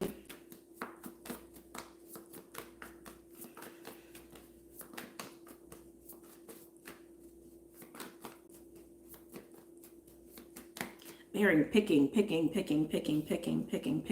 Some of you are like constantly picking. I want to say it yourself, to be honest. Or maybe even at situations around you. Be mindful that you're not creating drama unnecessarily. Just gotta call a spade a spade. I'm hearing like picking at it. Yeah, some of you are like pick too much at yourself or situations around you, and it creates illusion. It actually degrades it. It also degrades the sense of self if you keep picking at yourself. Yeah, thank you. That makes sense. If you keep picking at yourself, you keep degrading your sense of self because you're degrading yourself by picking at yourself. You see what I'm saying? So yeah, be mindful about that. Anyway, okay, unity. Can I get a card for unity? Oh, Ooh, look at that lion. Leo, coming through. This is King of Wands energy for me personally as a reader with the black egg, which is throat chakra. That is honesty, that is communication, that is expression. With the unity card being here, again, that's the unified sense of self that I'm feeling. It's a very strong sense of confidence and sense of self. This is about your sense of self, air signs. It just keeps like looping back to that. This is about your sense of self and feeling confident and anchored in that, in the truth of that, and how you express yourself from that place. Yeah. Can I get a card for Piper?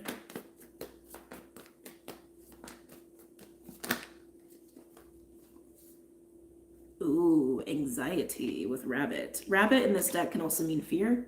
Rabbit is also typically like a card of fertility and abundance, not card, excuse me, an animal medicine for fertility and abundance and luck and all of that. But in this deck, it also speaks to the hypervigilance and fear that comes through with rabbit. And it's on the Piper, which is what you've been feeling pulled to. You have fear. You have fear about it. And that's kind of what I was getting already. Like, it's evoking fear, even though it's a path that could probably lead to some luck and maybe some really good, yummy things that would make you feel good. It's evoking fear. It's evoking fear. So speaking of, let's just look at the fear, all right? Can I get a card for Glenn Conner for my air signs? A lot of fire coming out here, guys. We have cheetah. The fear makes you want to take very fast action, whether that's to run away or run towards something out of fear. So let's pull another card on that. It's a quick act out of fear. There's no question about that. Remember what I said too, be mindful of impulsivity. Can I get one more for Glenn Conner?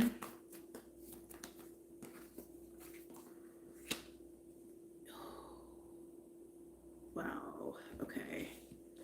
Remember I said snakes? We got snake coming up here. For Glenn Conner, we have cheetah, buffalo, and cobra. Buffalo is like a tower energy, but it's like needing to practice ease and grace and patience through times of change. Cobra's like a teacher. Cobra's my Saturn card. Cobra comes in to put eyes on you and be like, are you learning it yet? Are you getting it yet? That's the Cobra to me. But Cobra could also be like that snake-like energy of creativity and fertility and changes and transformations and all of that. This to me is circulating around change for you, air signs. And I can't get away from this feeling, but I feel a little bit of a lesson here, okay? Especially with Cobra backing the towery buffalo, backing your intense feelings of I need to act now out of fear and illusions and projections. This feels like the crossroads you're experiencing. It's really a test of your sense of self. How anchored and solidified are you in your sense of self, or how fractured are you in your sense of self? And if you are fractured in your sense of self, are you doing anything about it? Are you doing anything about it? Are you mitigating that? Are you listening to yourself? The thread, the pull that you feel, right? Or are you letting fear dominate? Are you letting fear and illusions drive you? This is not anything to be scared about. It's just to say, how aware are you of your sense of self? Because if you're not, either way, there's consequences for that, cause and effect, right? When you're fractured in your sense of self, you are easily manipulated. You're easily duped. You're easily swayed, even by your own mind, okay? By your own fears. When you're solid in your sense of self, you have a strong compass and confidence and self-esteem. Oh, I just got chills. You know who you are, you know what you want, you know your truth, and you know where you're going, you know what you're doing, and nobody can convince you otherwise, right? That's what I'm getting at here, air signs. So, very interesting. The impulsivity is really being highlighted there. Okay, now let's pull some tarot cards and then we'll move on. I was gonna do Rider-Waite. Should I do unicorns? They said no, do Rider-Waite. Oh, okay. Been enjoying working with the unicorn deck again. Devil making a little bit of an appearance. Shouldn't be shocked about that.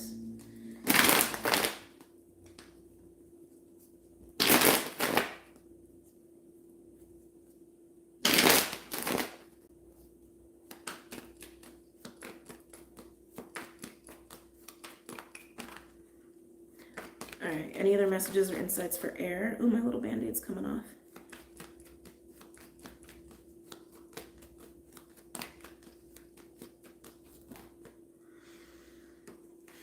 Ooh, well, that looks impulsive, doesn't it? We have Five of Pentacles and the Knight of Swords. The Knight of Swords is very direct, very fast, very quick, Gemini, so this is an air sign reading. Not surprised he's coming out here.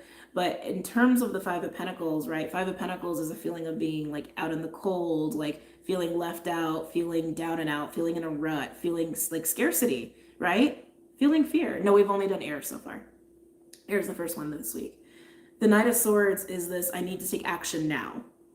I need to take action now. I need to say something now. I need to do it now. But it's all in the context of feeling scarcity, feeling lack, feeling fear, feeling desperate.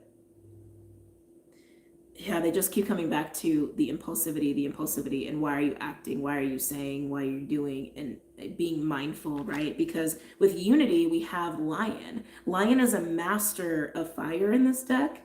The Lion is a mastery of when to take action, when to not. He's a master of timing and energy reserves, right? And literally with the throat chakra, right? So yeah, you may feel like you need to do something immediately, but if it's out of fear or scarcity or whatever, all these things I've been saying, it might not go the way you would like. It might not be the best outcome for you. It might just teach you the lesson of what happens when you act from that place. Any other messages or insights for my air signs?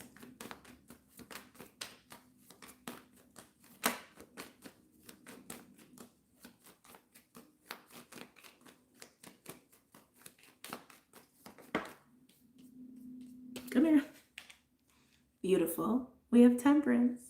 Temperance is a healing energy. It is a divine intervention energy for me as a reader personally. Like Temperance comes in as like a guardian angel or a guide being like, hey, here to help, here to help, here to try to balance things out. But it's also a card of patience, patience.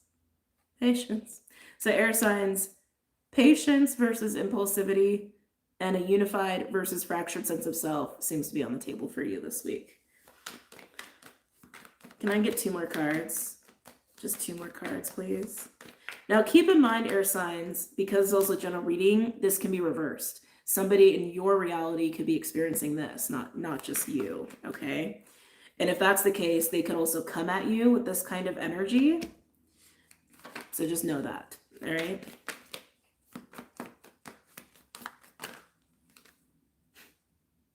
Fighting energy. 7 of Wands. That's what that is. This is bravery. This is courage. This is standing up for yourself. It's a defensive, fighting energy. Again, I just keep getting this feeling like you feel like you need to act fast, swiftly, impulsive in a way to protect yourself or to preserve something about yourself. Like that's what's coming through here. Can I get 1 more, please, for my air signs? Ooh, we've got the Fool. Okay. We feel into that. I love the Fool card, but sometimes it can come out to mean immature, right? Or impulsive. And I could see that, like, especially the themes of everything that we're talking about, but I do feel something really good about it too. I feel that lightness that I was talking about before that I was getting with you when they started showing me the yellow stone. And I was like, yeah, it's like, it's light. And look, it's the only card that's yellow. It's the only card that has yellow in it.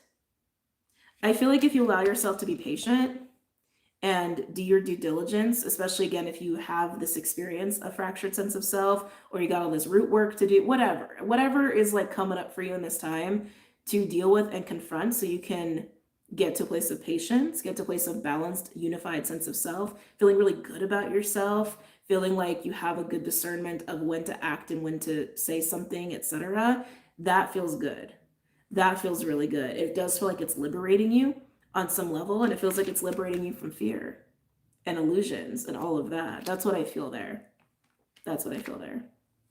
Okay, let's move on.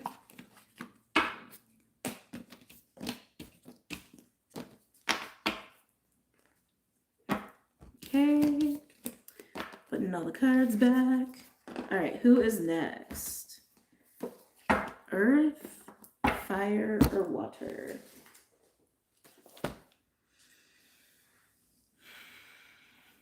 Ooh, they're showing me like a dark blue, very dark blue.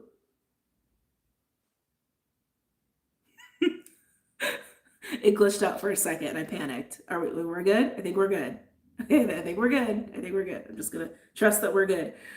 Interesting. So I was getting a really, really dark blue. Who is this for? Really? It's for fire signs. Okay.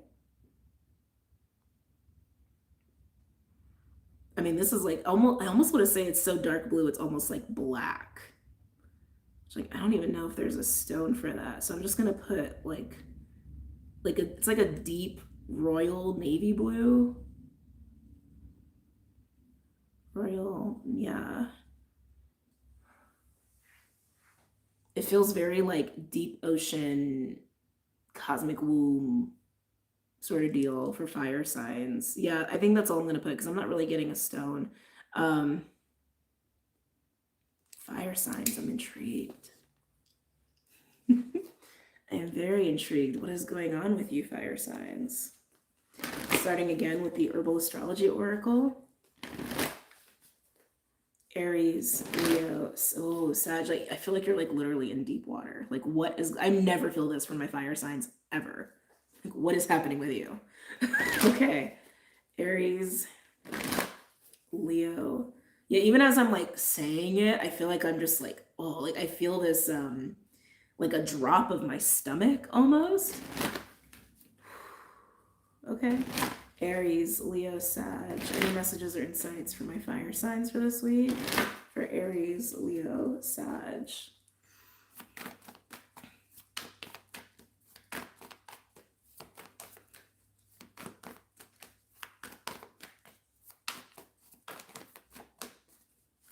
This feels like a deep pull. Yeah, this feels like a really, really, really deep pull. What is this, 2? You guys got 2. We have comfrey with completion, very akin to the world card, 32 breaking down to a 5, with Saturn associations with it. More Saturn too, with shape-shifting. I can never pronounce this one. Mitragenia? I'm probably mispronouncing it, my apologies. 34 breaking down to a 7, Saturn and Neptune. It's not judgment, but I'm getting a little bit of that flavor and definitely strong energy around the world card. But these are your 2 fire signs. So you are going through something pretty big here, okay? Very, very big. This pull, I can't get away from this pull. It's like, it's not freaking me out. It's just like, it's intense. Like it literally feels like you're getting pulled to the bottom of the ocean. It's what it feels like, metaphorically speaking. But with these 2 cards coming out here, excuse me, it's not that you're going through a death, but I guess you kind of are. It's like, it's just a complete change, shift. It's like, I feel like the concept of you or the concept of your reality is very malleable right now. That's the best way I can describe this. The concept of who you are or the concept of the life you're living is incredibly malleable right now, okay? Very loose, very loose. And why would that be? This is weird. This is a weird feeling. Why would that be? Why would that be? Why would that be? Something big has been, I want to say, dismantled in your life, or will be dismantled in your life. It feels like a foundational belief is what I want to say. Yeah, a foundational belief, maybe even something that you've been very strongly attached to in your sense of identity, but they're saying foundational, like a leg on one of the tables of you. So coming back a little bit to sense of self, kind of came up with air signs. The sense of self, I think, is going to be a big collective theme for a lot of people under this eclipse. But yeah, so the foundational table that makes you you, or makes your reality, a leg has been like ripped off, is like how it's like being shown to me. And so to get stability again, or to get things into like a homeostasis, requires a lot of malleability and adaptability and being resourceful and being open and being willing to be reshaped. Lord, who am I reading for? That's what I'm getting here. I'm also getting 2 fire signs. I don't think you're in this alone either, or at least you're not isolated. I'm going to say that. I don't feel like you're isolated. I think literally you're going through this with another person. Like this could be in a marriage, or this could be within a family, or even like a work situation. Like I'm feeling partnership. I'm feeling a strong partnership energy here. Some of you, it applies that way. Others of you, you're just being witnessed in it. Like somebody, you probably spend time with like a bestie or a romantic partner or a brother, sister, or whatever, and they're just watching you go through this. Like, again, I don't feel like you're super isolated in this experience, okay? It just feels like an overwhelming experience, even for me as a water sign. All right, let's get the Fae out here.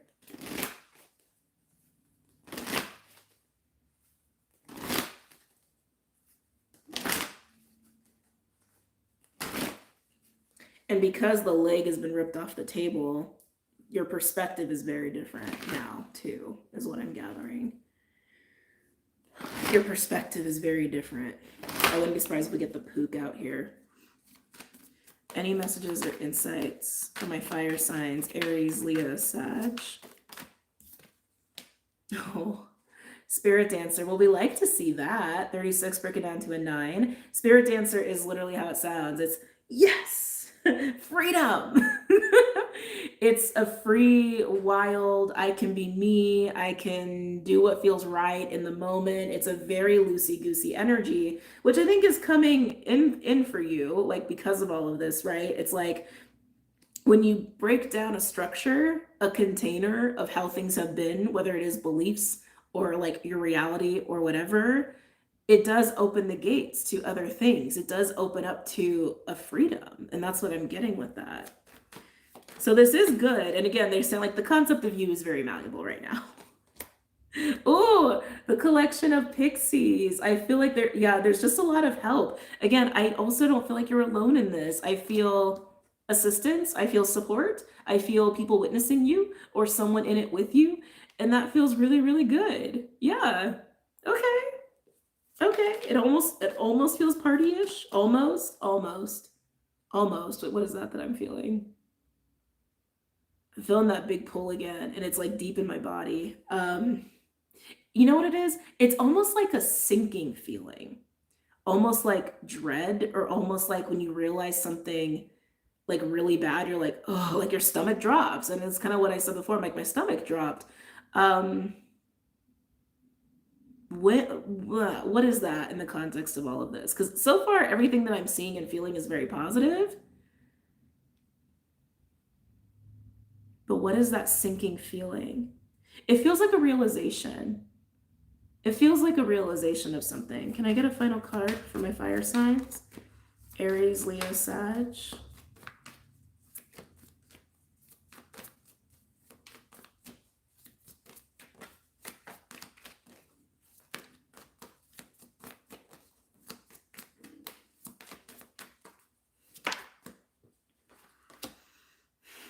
Interesting. List of the Shadows, 44, a master number. So it's interesting too, because look at all these cards. Like everybody has their arms up in the air. All of them. Like, I'm flying, I'm free, celebration, breakaway, freedom, all of that. But List of the Shadows, I mean, that's also how it sounds. It's literally dealing in shadow. It's dealing in the depths of things, whether it is like depths of psyche, the underworld, or the like lost outskirts of forgotten things, of taboo things that people don't like to dive into. Some of you, this actually could involve philanthropy or working with groups that have been kind of like shunned or forgotten by society, like homelessness or kids lost in the system, like addicts, things like that. Some of you that could be alluding to that as well. But I feel like this is in relation to that sinking feeling that I was getting. I think the sinking feeling of something bad, I think, is the leg getting ripped off the table. I think that's what it is. Like a disintegration of a foundational belief or something that's been like pivotal in your stability in your life getting ripped off the table. And I think that is the sinking feeling. But man, is it liberating. Oh, man, is it liberating. It's liberating. Even if it doesn't feel like it at first, it very much is. Let's go ahead and get the animals out here.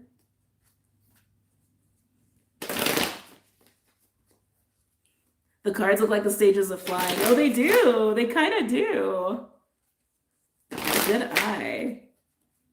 Yeah, and even the coloring too. Like, yeah, even the coloring. Like down here, she almost looks like she's in a forest, and then it gets darker and darker, almost like getting up into the like stratosphere and then out into space, or even the opposite, right? Like going down to the depths of the ocean. They're both the same thing. Not a popular belief, just my belief as far as like lower world, upper world. But anyway, moving on. Okay. One last shuffle. Spirit Dancer. Tell me about Spirit Dancer for my fire signs.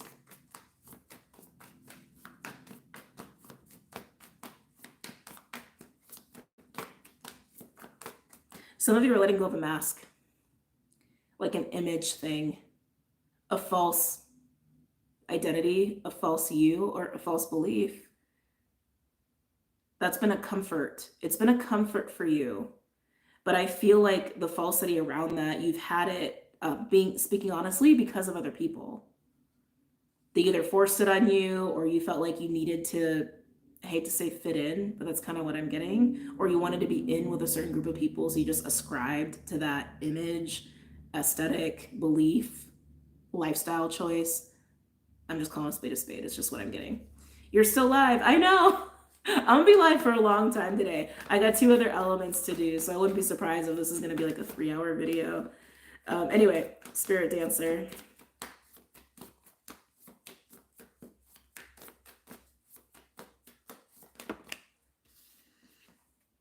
Shark.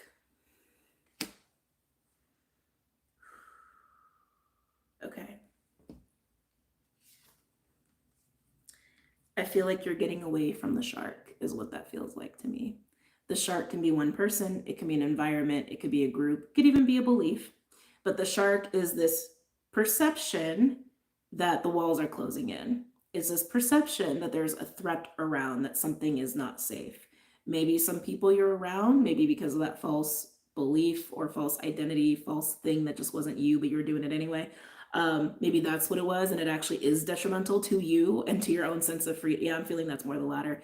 That feels more like I'm just feeling a ping on that. So could be many things here, but what this is feeling like to me is the detriment, the harm that is the threat, right? The harm of taking on something that's false, being someone that you're not, ascribing to something because of other people, image, etc. The falsity is the threat. Like that's what I'm getting there. But you're getting away from that.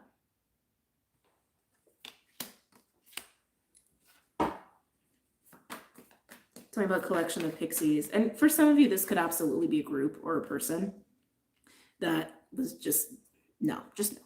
Let's not even dive into that. The second I started to, I was like, oh yeah, that feels really yucky. I don't want to go there. Anyway, collection of pixies or collective of pixies. Interesting, it is collective. Tell me about the collective of pixies. Oh. So I'm still feeling the supportive component of collective of pixies. We have bear and crocodile. I swear this combination came out for somebody in the last like month or so, one of the signs. But bear is an energy that is supportive and it is great for recovery, but it's also an energy that comes about when we're ready to come out of a cage, of a restriction, of isolation. Crocodile is also a card of being able to manage like the deepest of emotions and the most chaotic of emotions with ease and grace, but it is also a little bit of coming down off of some crazy experiences as well. This to me feels like a relief of making it to shore, right? In the whole like, collective grand scheme message of it all. That's what this feels like to me, making it to shore, making it to shore, making it to shore. Yeah, I keep getting pulled back to the shark. I feel like whatever you've been in, belief-wise, lifestyle-wise, or like even a group, oh, it feels very confining. I don't like it. It feels very confining, almost like suffocating. Yeah, confining, almost suffocating. Just wanted to be mentioned. All right, let's get to Lease of the Shadows. Oh, I'm hungry. My stomach just went, hello, we're hungry over here. Am I taking this? No. Okay. I got List of the Shadows. Well, there's a bit of a Three of Wands energy. Interesting. We have Gazelle. Oh, that fish did not want to stay up. We have Gazelle and Fish. Gazelle is like a Three of Wands energy. It's anticipatory, okay? But Fish is going with the flow. Fish is going with the flow. Also getting strong intuition off of that. Strong intuition off of that. I'm getting a timing too, like the right moment, the right moment, the right moment, the right moment, the right moment. Some of you, this isn't an exit. Some of you, this is totally an escape, okay? Like yeah, I'm getting like yes. Escape from falsity, false sense of self, false environments, false beliefs. For some of you, I keep feeling like some of you, this is about a group or like a specific person that you really needed to get away from, but there's a timing to all of this. There's a timing to all of this. There's a timing to all of this. I think you're going to be able to gauge the timing. I think it's going to coincide with the leg being ripped off the table. So for those where it's a belief that's falling apart, it's probably going to fall apart when you are in the thick of the falsity, or you're really taking a lot of time to go within. And it's going to be like an epiphany, and then the leg gets ripped off and you're like, oh my, and the sinking feeling, the sinking realization of what the truth is, who you really are, what you've been involved in, who you've been involved with, and what's real and what's not. Like that is the sinking feeling. Yeah. And for those where you have to make a very like physical exit out of certain situations or relationships, etc., you're going to know when. It's just, it can feel, it's more like an intuitive thing. All right. Let's pull some tarot decks out. Pull some tarot cards out here for my fire signs.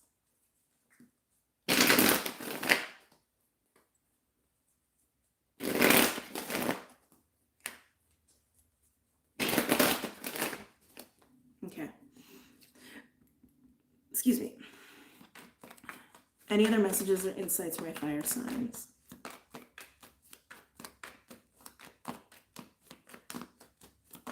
Any other messages or insights for my fire signs?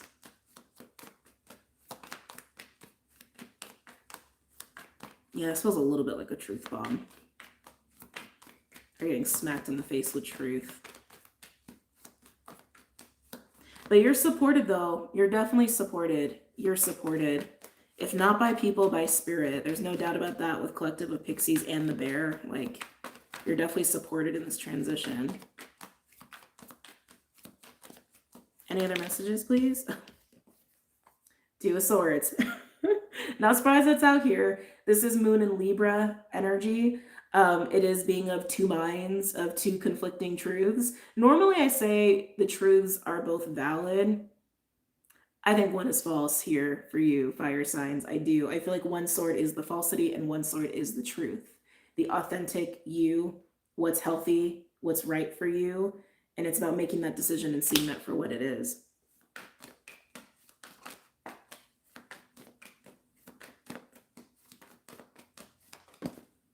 Wow, the twos are coming out for you. Two of Pentacles, making that decision and also understanding what is healthy for you in a balanced way. But this is like decisions, and seeing the truth or not seeing the truth. How long are you going to evade the truth? How long are you going to try to be two things that don't make sense together, right? How long are you going to try to be you, but not you at the same time? Try to have healthy relationships with the wrong people. Like it's not going to be sustainable, right? So this is you needing to see that, but also making some decisions around that. Anything else for my fire signs? I'm surprised the tower's not out here. Any other messages or insights for my fire signs?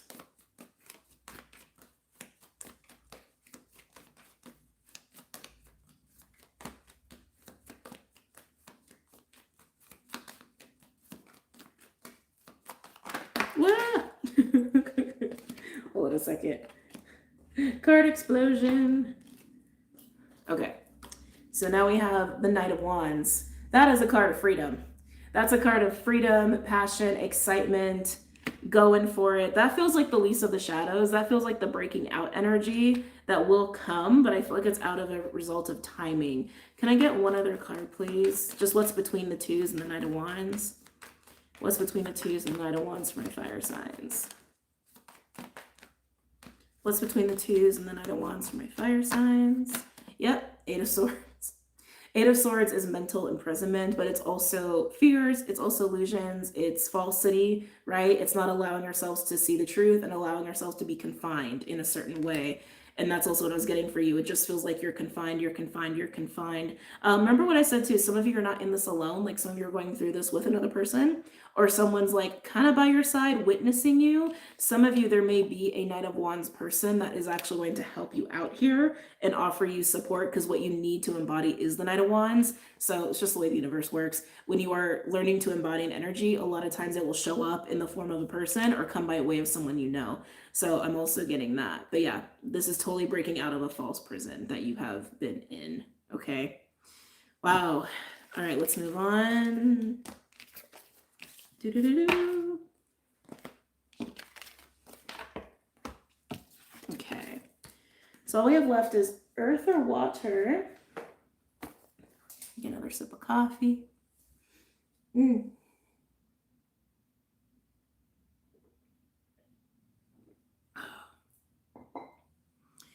right.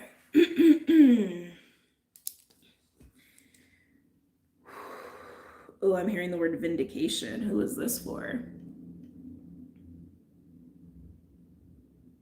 Why do I feel like it's for both of you? Oh, excuse me.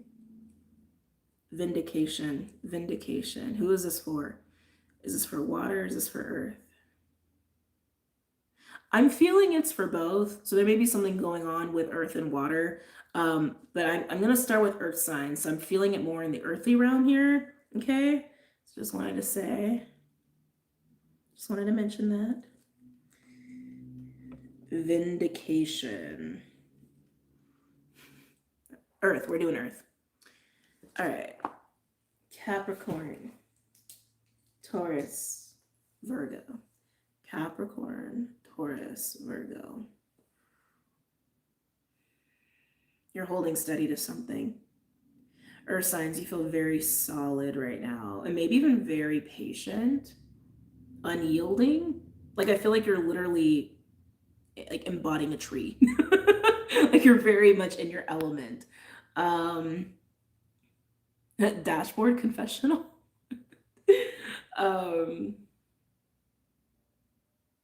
Yeah, you're feeling very, very solid. I really want to say unwavering and unyielding.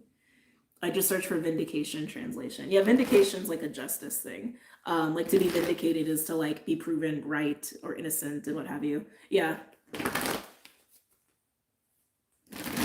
Capricorn, Taurus, Virgo. I'm hearing finally. I'm hearing finally, like, okay. Being unwavering and unyielding in your position, in your beliefs, in you is paying off, okay? Definitely paying off. Definitely paying off. There could be people having light bulb moments about you, around you, as well. Capricorn, Taurus, Virgo. Capricorn, Taurus, Virgo. Capricorn, Taurus, Virgo. I feel like I'm feeling the Tauruses. It pays to be stubborn. This is like what just came through. Can't even lie. That's what came through. Capricorn, Taurus, Virgo. Capricorn, Taurus, Virgo. Whoa, whoa, whoa, whoa. Okay, yeah, there's a lot of energy around you guys. The cards are freaking out. Hold on. Some of you have, oh my God, the cards.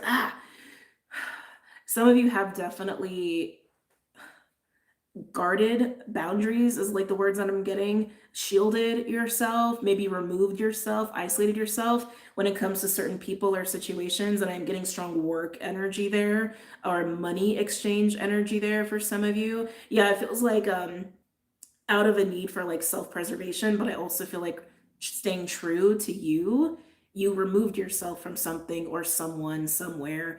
I just feel like bubble protection, shielding around you is what I'm feeling, but you initiated that. It's for some of you. I feel like this is a long time coming for some of my earth signs. 6. I'm getting 6, maybe for like the last 6 months, maybe from 6 years ago. Something about the number 6. Something about June maybe, but 6 is coming through. 6 is also a number of harmony, right? Putting things in order even. And the past. It also speaks of the past. Actually, there's something else I want to mention about Cancer. Cancer is a sign that also rules the past. And it's interesting too, because I mentioned Capricorn is important for this week and for the eclipse, and we're doing the Earth reading, right? Capricorn is a future-oriented sign. Cancer is a past-oriented sign. So there is something about the past here, or something that's like long overdue, long to be paid is what I'm hearing. Long to be paid. Capricorn, Taurus, Virgo. Any other messages? Am I taking this one? Yes. Just wanted to make sure. Coca with foresight, 36 breaking down to a 9, Venus and Uranus. Having Venus and Uranus, oh, you got a little rainbow going on there. Some of you could be working with jaguars or cats, different cats is what I'm gathering. I got magnolia too sometime recently, but magnolias are coming through. These are not magnolias. Obviously, this is about the coca plant, but I'm just getting that. Anyway, Venus and Uranus. When Venus was working with Uranus, that had to be Taurus season. That's like about 6 months ago. So, okay, let's come back. Let's recap a little. There's a lot of messages all over the place. So, earth signs, there's something about the last eclipse cycle specifically for you that you're hitting a milestone on, or something is shifting in terms of what you've been experiencing for the last 6 months, something from the last eclipse cycle. They're really highlighting Venus conjunct Uranus specifically. Maybe that's in your chart, but that is when Venus was in Taurus and was working with Uranus. And I want to say that had to be around Taurus season, maybe Gemini season, just giving some leeway there. I don't remember exactly. Wait, do I have my binder? No, damn it, I don't. My astrology binder. Otherwise, I would have looked it up. Anyway, that's just something that's coming through. When you have Venus working with Uranus, it is really positive for your own creativity and your own ability to have like innovative ideas. It also brings about very unique or different, atypical, surprising experiences with people. Whether you're meeting new people or your relationships change in a really unexpected way, could also create weird, strange bedfellow situations. Just saying, that is there. But this card also specifically speaks of intuition, okay? Specifically speaks to that. And prophecy.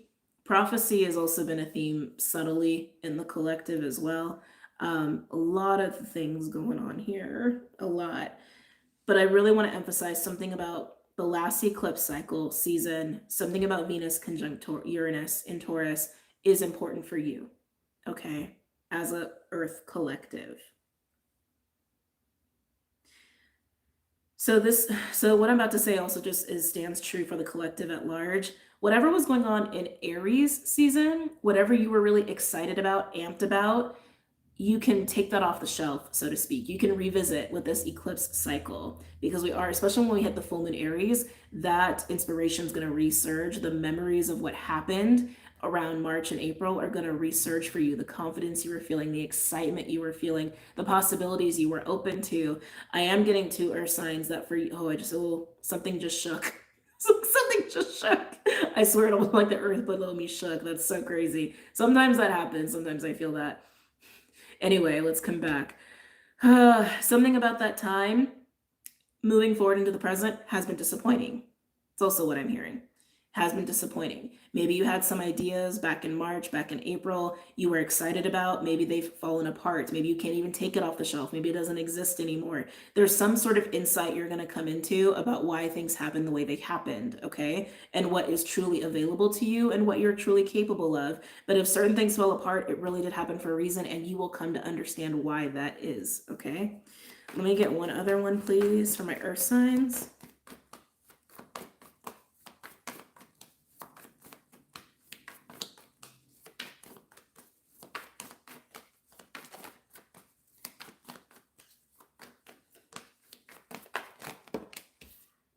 Oh, very nice. Mandrake. Also another 9 with 45. So 2 9s. Very synchronistic for my earth signs here. Mandrake comes with Venus as well and Neptune, and is about sensuality. Keep in mind, oh my God, and Venus is in Scorpio right now. Interesting. So they were highlighting Venus conjunct Uranus, right? Well, now that Venus is in Scorpio, she will start to oppose Uranus when she gets closer to moving out of Scorpio because Uranus is in late degrees. So yeah, there's definitely something like cornerstone, milestone, or full circle clarity of something from 6 months ago for you, Earth signs, especially as it pertains to Venus. Now, remember what I said before about what Venus is doing this week, helping us to focus, especially on material matters, practical matters. She is also helping us to discern our real desires and also realize what we need to scorpionically kill or transmute and be done with so we can maintain our focus, but specifically on our desires. And Mandrake is also about sensuality and desires and passion. So bringing it all in, Earth signs, whatever disappointing things have happened in terms of what you were excited about in the last 6 months or since the spring equinox, I'm not going to say it doesn't matter. You'll understand why things became disappointing or why things went the way they did and why they're different now. But you're also going to have a very clear understanding of what you have a lot of desire and passion for and what you can do with it and what is available to you. Now, maybe some of you haven't experienced disappointing things falling apart, but you will understand maybe a better way of going about what those things are. Something that's more practical, something that's more grounded in reality, and something that's more plausible is also what I'm gathering. Okay? Wow. That's a lot from my earthy kins. Whew, I'm a little dizzy. Let's go ahead with the Fae. No, they said no, not the Fae. Okay, animals then. So it looks like we're skipping the Fae for my earth sign. So we're going just with the animals. That's probably for a reason.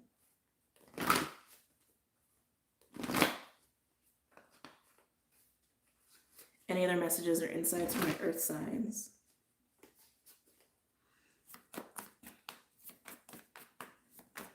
There's something about the night too, the night. Some of you may be getting into night patterns, like maybe you are more active at night, more awake at night, or maybe you're feeling the need to go out at night and not during the day. Like maybe your sleep cycle is shifted, or you feel like you just don't want to be out while the sun is out. Like that sounds like very vampiric.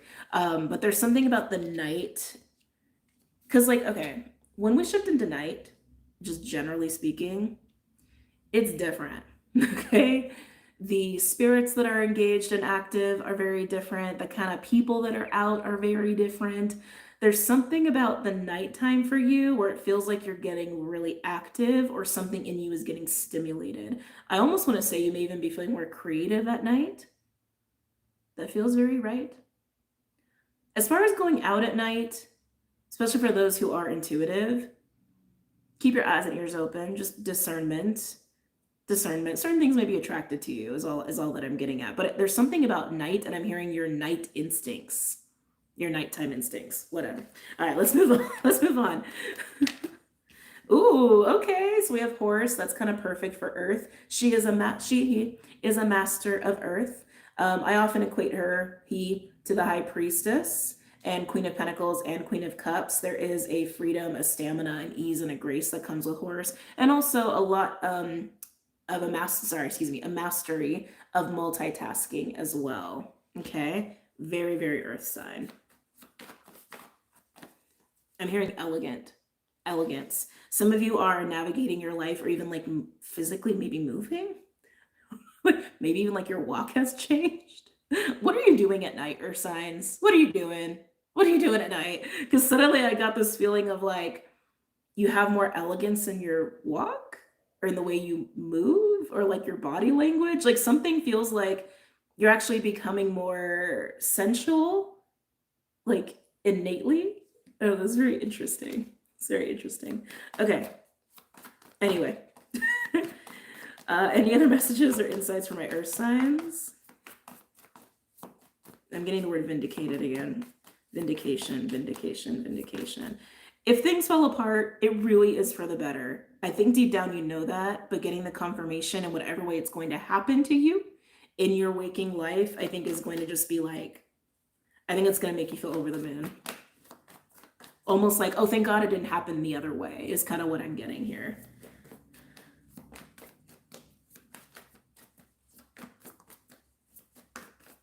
Any other messages or insights from my earth signs? Oh, perfect. The tiger. Tiger's like the epitome of what I'm feeling for you with the whole nighttime stuff and everything. Sorry, I'm too excited. Let me back up. So, tiger is a card of sensuality and passion and ferocity and divine feminine wisdom. Also, the white tiger specifically is a card of spiritual awakening or moving into a new level of consciousness.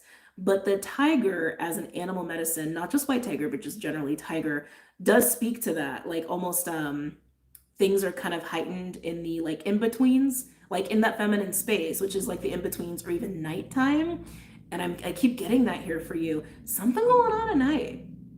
Maybe you're going out more dancing, maybe you're dating, could totally be the case, but something is getting very stimulated at night. And I want to say it's literally like your intuition's getting more stimulated, your creative sexual energy is getting more stimulated, your primal, I'm hearing Lilith, yeah, your primal sense of self is getting more stimulated. There's just a lot going on here, okay? And then we have whale. Whale is the great mystery, whale is the subconscious. It is this like deep vastness of all that is that we can connect to, right? So that's one way this could be coming about. I'm hearing a gentility is what I'm actually getting with that. Gentility. This is crazy because earth signs, I feel like you're all three of these things, but they're emerging at once. And it's kind of a lot. It's very strong. It's very grounded. It's just kind of intense. Like the whale is like emotional and psychic, and I'm getting gentle. A tiger is that like fiery passion, primal, instinctual. And the horse, I feel like, is how you're managing yourself and all of this. Okay. Also notice the third eyes that have the crescent moons. Your third eye may be very active at this time. Your ajna may be very active at this time. And you're just seeing things for what they are. You can't help but see. This might also be how you are being vindicated. It may not even be that like other people are providing this to you. You just are vindicated because you see and you know. Because you just see and you just know. Because you just see and you just know. And I am feeling like gratitude off of you, just like a high level of, yeah, being grateful for things happening the way that they've happened.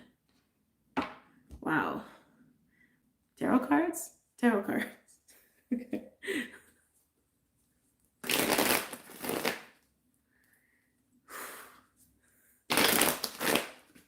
Like I feel, and it's very feminine. I want to say that it's very feminine. I feel like you are literally embodying all of the queens, or like just straight up empress. But where is your hocus pocus pillow? It's, oh, is it upside down? No, it's not. It's right there. It's right there.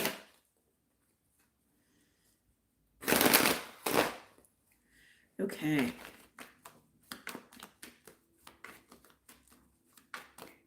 Some of you in all of this are also going to realize how highly protected you are and have been.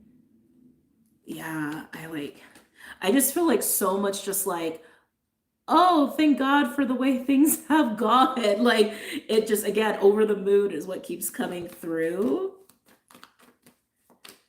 Even if the journey has felt very opposite to that. Like you're clearly having a moment of just like, yeah, I don't have a word for what that feeling is. Well, vindicated. Okay. Any other messages or insights, please, for my earth signs?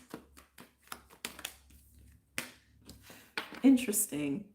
Emperor's coming out here. Why is Emperor calming? So, earth signs, it feels like when it comes to your masculine energy, your inner emperor, there's something that's being soothed with your inner emperor. Now, keep in mind with Mars retrograde, anytime Mars goes retrograde, it's a time where we are also evolving in our masculine energy. While Venus goes retrograde, we're evolving in our feminine energy, okay? So I feel like you're almost preemptively feeling your retrograde experience with Mars, even though we're just entering the pre-shadow. But that's when a lot of stuff starts to come in, right? That sets the stage, so to speak, for what we're going to be growing and evolving into or through during the retrograde season. But yeah, I feel like it's almost like your emperor is taking a back seat or is calming down. I feel like some of you have probably worked through, how do I want to say it? Yes, distorted, exacerbated, imbalanced masculine energy, almost too much masculine energy. I just feel like a backseat with this. with this Emperor energy, and I do feel like it's your own, okay?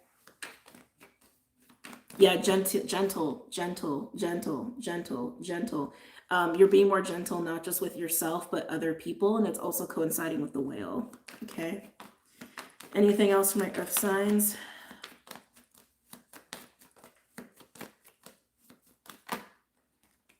Let's see here. Oh, guarded, are we? 9 of Wands and the 3 of Pentacles. This might be where you're feeling vindicated. Because I do feel this need to, like, remember I was saying before, it's like you removed yourself or you shielded or you, like, you know, like isolate, cover away from that. Is what I was feeling. And that's what I'm seeing here with the 9 of Wands and the 3 of Pentacles. This could be with other people, okay? 3 of Pentacles can speak to networks, like people that you have plans with or are trying to work with. It could even speak to friendship, but it's about the involvement of other people. It seems like you've been a little guarded towards that, or you've like actually actively removed yourself from certain situations with other people where plans were getting underway or were underway. I keep hearing networking. Like networking and friends is what I keep hearing with that. Yeah. Whoa. Hold on a second. Stop throwing cards at me. Any other messages or insights for my earth signs? Yeah, your way of working. Your way of working and exerting energy. So all of that, all of this has also coincided with how you have been dealing with your own masculine energy. Anything else for my earth signs? Come here. Yeah, 10 of Wands. Wow, and it landed right on the 3. 3 of Swords at the bottom as well. Look at that. That doesn't feel very good. It's like, I'm hearing demanding is what I'm hearing. Demanding. You may have felt like certain plans or certain groups or certain friends were actually too demanding on your energy, especially with the 10 and the 9 being there. Between the 10 and the 9, there's an Ace of Wands. Ace of Wands represents your sacred flame. In the very beginning of this video, we had that channeling come through about your sacred flame for the collective. And I feel like it's creeping in here for you, or signs through this, where it almost feels like your sacred flame was like snuffed out or under pressure. They're saying under pressure. Under pressure. That 3 of Pentacles, whatever was going on there for you, this does feel very past and old to me. Wasn't working, but it also is coinciding with your way of working with this kind of energy. I'm hearing within and without. So while you have also been reevaluating your own masculine energy or going through a shift there, some of this could have also been, I don't like the word perpetrated. Some of you, maybe that's how it was going down. Exacerbated, induced, affected, influenced, different words here, by an emperor-like energy, somebody who is very much in their masculine. I'm feeling more like this, to be honest with you. That feels very mirroring. So there's so much coming in here, guys. If this has been exacerbated by an emperor-like energy, they could have been a boss. They could have been somebody who was older than you. Not necessarily, it's just how it could have panned out. It could have actually been a man, doesn't have to be. But somebody who likes to exert their power. And with it wanting to flip in reverse too, it's like somebody who also probably has a need for control, okay? Either way, you could have been dealing with someone like that who made the situation more difficult. It also could have been mirroring to you what your own masculine energy was like, where maybe you were imbalanced in your own masculine energy. So keep that in mind, all right? Oh, Lord. All right. Let's get a couple other final cards here. But yeah, look, 3 of Swords at the bottom.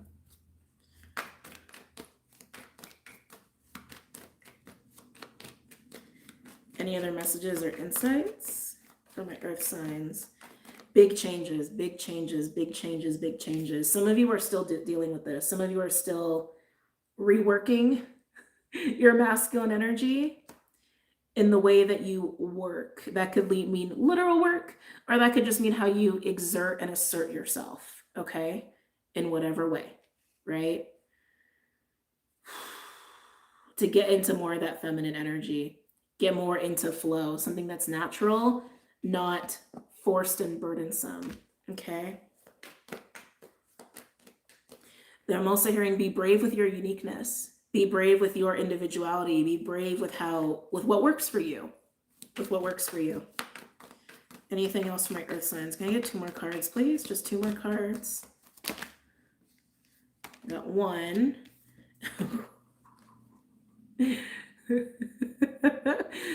Oh, lovers, and I wanted to land on the tiger, all of that passionate sexual energy that I was getting before with the Two of Cups. This could definitely be alluding to as you get into that like passionate tiger, tigress sort of energy and all that night energy that you could be pulling in certain people or one person in particular that speaks to that side of you, that passionate sexual creative side of you. Absolutely, that could be about a romantic sexual relationship or a creative one. But I feel like with lovers coming out here with a tiger, it's also about you. I feel like you're fighting for your own balance, to be honest.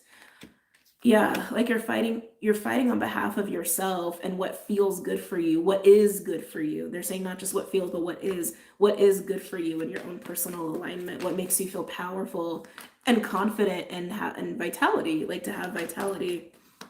Can I get one more for the lovers and the tiger, please? Can I get one more? I'm getting like a hunting now. Remember what I've said before about like warrior energy? Hunting is the same thing as the warrior energy. I'm not going to say same. Akin.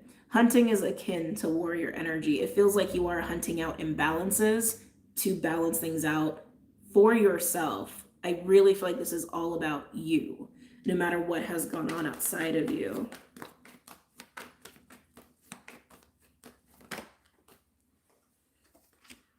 Yeah, interesting. As we get the Eight of Swords.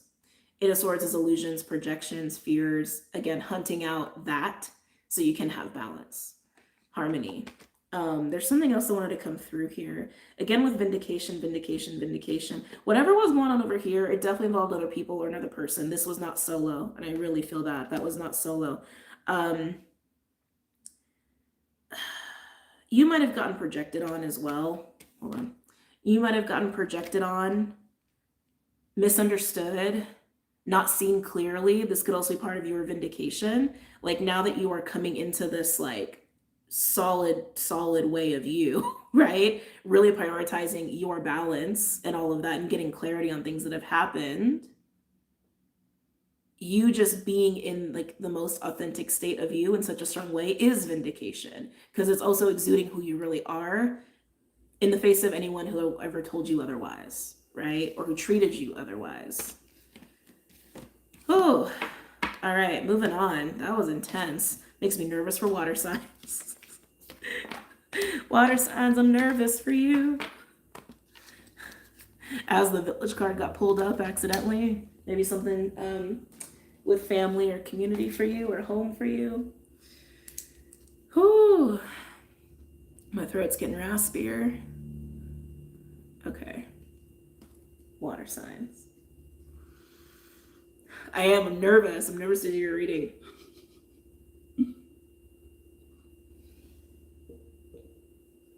I'm getting butterflies. Like, you know, like, oh, butterflies, but also butterflies. Like physical butterflies, but also like, oh, butterflies, like in the tummy. Okay, so maybe that's why I'm nervous for you. Maybe you just have nerves or excitement here. For my water signs, Cancer, Pisces, Scorpio. Starting again with the herbal astrology.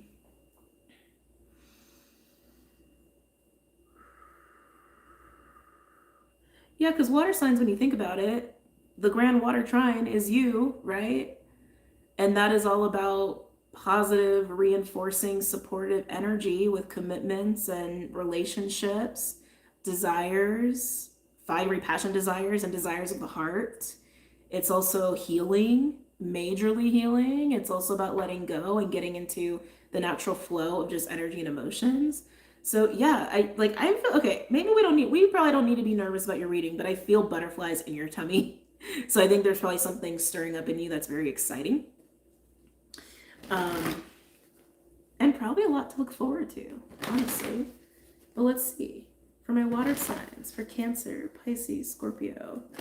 Cancer, Pisces, Scorpio. If you do have any anxiety about anything, I feel like it's quickly realized as excitement, okay? But butterflies, butterflies, butterflies. Any messages or insights for my water signs? for this week for Cancer, Pisces, Scorpio. For Cancer, woo, no, that was weird. So a card almost flipped and then it was like, no, just kidding. So you may have something, kind of a weird experience like that this week of like, something's coming out, no it's not. Something's here, no it's not. Like almost like a little trickstery kind of energy. It was the poppy card, which is dream. It's about like Neptune, Saturn. It actually speaks of addiction and devilish energy. But over here you have the rose with love, like super high vibrational energy and even close to divinity. Kind of the opposite. So I'm going to keep going, but interesting. Interesting. Like, what is that about? This feels really, oh my God, this feels really familiar. The Leo reading is coming back to me actually. So it was a while ago. The Leo reading I did, it's sticking out in my mind because there was a moment like that in the Leo reading. I think it was in part 2. It might not have been in part 1 on YouTube. But as I was in there, Leo was all about the comic versus the judge, right? Like the inner critic versus like the natural like comedian. And like that specific energy, the comic was like, you see me, no you don't. Like it was very much like that. And I just like, whoa, that just totally took me back there. So some of you might resonate with that reading. I literally called it the comic and the judge, so you can easily find it. But yeah, there's something about that with you too, water signs. Like something popped out and then went away. Like I am here, no I'm not. Like it feels playful. It feels playful, but I don't know. Like it's so quick, it's like, wait, did that happen? Wait, what was that? What was it? It's like, it's very interesting. Okay, let's just keep going. Any messages from my water signs?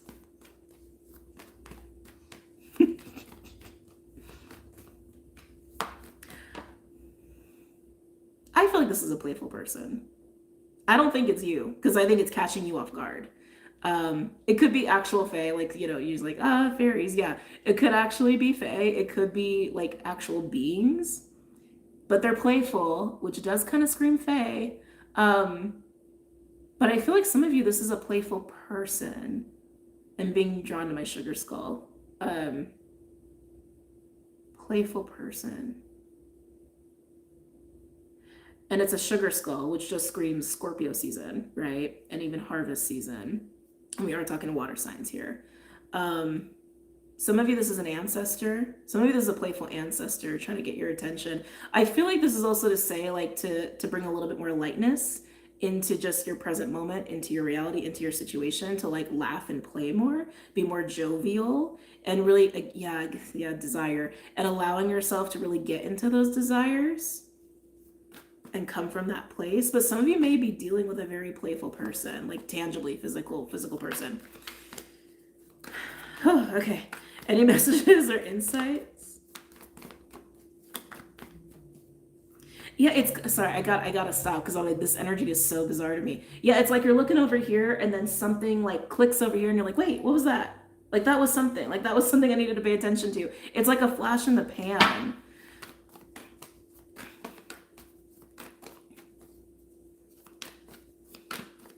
Like something's poking through. Any messages or insights for my water signs? Cancer, Pisces, Scorpio.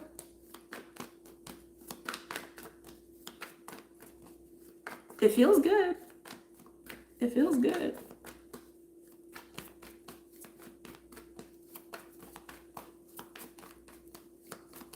Any messages? Now the cards don't want to tell. They don't want to talk. Really? Cannabis with detachment. 31 breaking down to a 4. Saturn and Neptune. So this specifically talks about the pain body. Okay. Some of you could work with cannabis. She'd be popular like that, as we all know. But yeah, this specifically talks about the pain body. And I keep feeling pulled again to like bring the lightness in. Bring the play, release, let go. I mean, even the word detachment kind of screams that, right? But there's a fine line between, especially when working with cannabis, because cannabis, while she can really help us with our pain body, that's why it's also very easy to become addicted to her.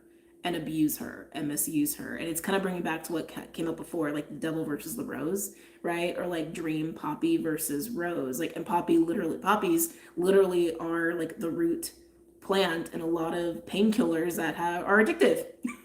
Like straight up, that are addictive, versus rose, where it's more that like divine, unconditional, loving, spiritual sort of experience. And cannabis can evoke both. She can evoke both, but that's a free will choice. That's not her doing. That's just the doing of human beings, right? So allow yourself to play, allow yourself to be light, allow yourself to let go a little bit and go with the flow a little bit and be intrigued, especially with this whole like popping in, popping out, like playful, whatever that is. Like, you don't have to get attached to anything. Like, you can enjoy and experience something. You can observe something. Even when it comes to relationships, you can just enjoy someone, like, briefly or in small bouts, or not so seriously. I know as water signs, it's hard to not go to emotional depths, right? It's just kind of the water sign thing to do. But this is teaching you how another way to engage. Can I get one more, please, for my water signs? One more. I want one more for my water signs. Oh, I'm like, how do I pronounce your username? Shawana Summers. Thank you. Thank you so much. Thank you for helping me along my healing journey. You're a gift. Oh, well, thank you. I really appreciate your support. Thank you. I have the timestamps. Don't worry. I have the timestamps. Yes. Thank you, Shawana. And then Tess, I don't know if Tess is still in here, but Tess as well for the big super chats.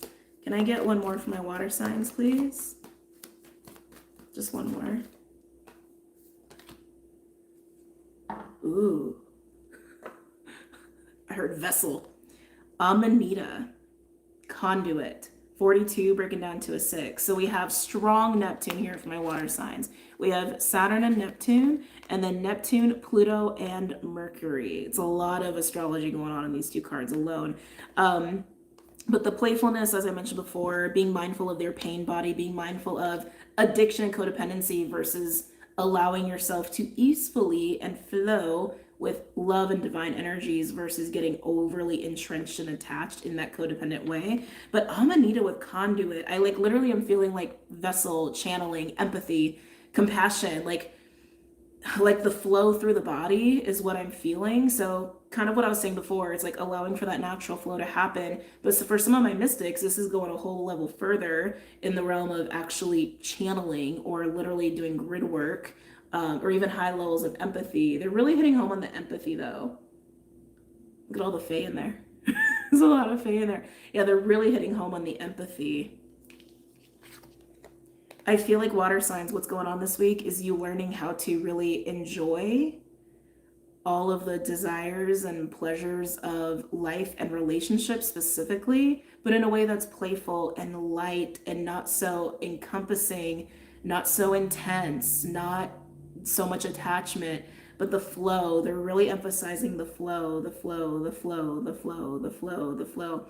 With this card coming out, I think there's also an indication that there is some very painful stuff that's still kind of lurking out and going on for my water signs for you to confront and move through in the way that we've already talked about. But that's what I'm getting for you guys. And even the mushrooms in this one too. Like the mushrooms are really standing out to me. For those who dabble in psilocybin, well, you already know what they're all about. But to me, psilocybin, I call them like the children. I call them the children. Working with cannabis, I call her the sister or auntie. She likes for me to call her sister. Everyone has a different relationship with all of these plants, but yeah, like the sacred children of psilocybin, right? It's like it is that innocent, childlike, playful, very pure, very divine sort of space to be in. And that's also what I'm getting here. Just keep it light, flow, and keep it light, away from that attachment sort of stuff. Okay. Whew. Okay. Fae or animals for my water signs? I'm gonna just choose one. Fae, animals. Animals. Okay. For water signs.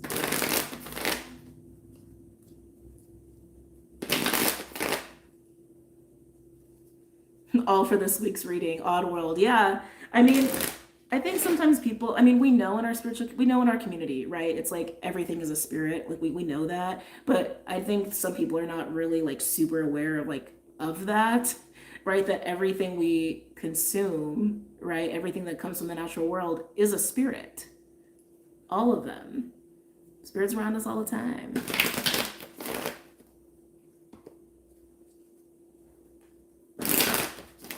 And yes, there are traditions. There are some that are obviously just like very like psychedelic, right? And that gets a lot of attention in our community. Honestly, I think too much attention, to be honest with you. But that's a different discussion for another day. Let's come back to the other signs. Yeah, they're really emphasizing play, and I'm really liking that. I'm really liking that for you guys.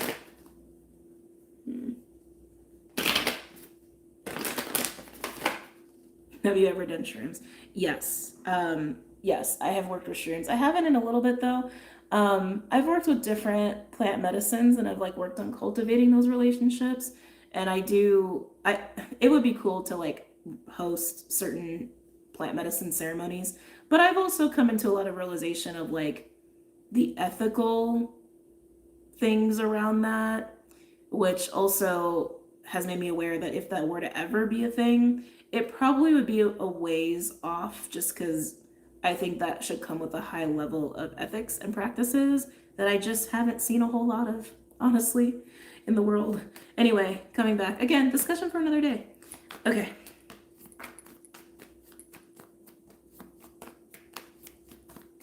Any other messages or insights from your water signs? Cancer, Pisces, Scorpio. Cancer, Pisces, Scorpio.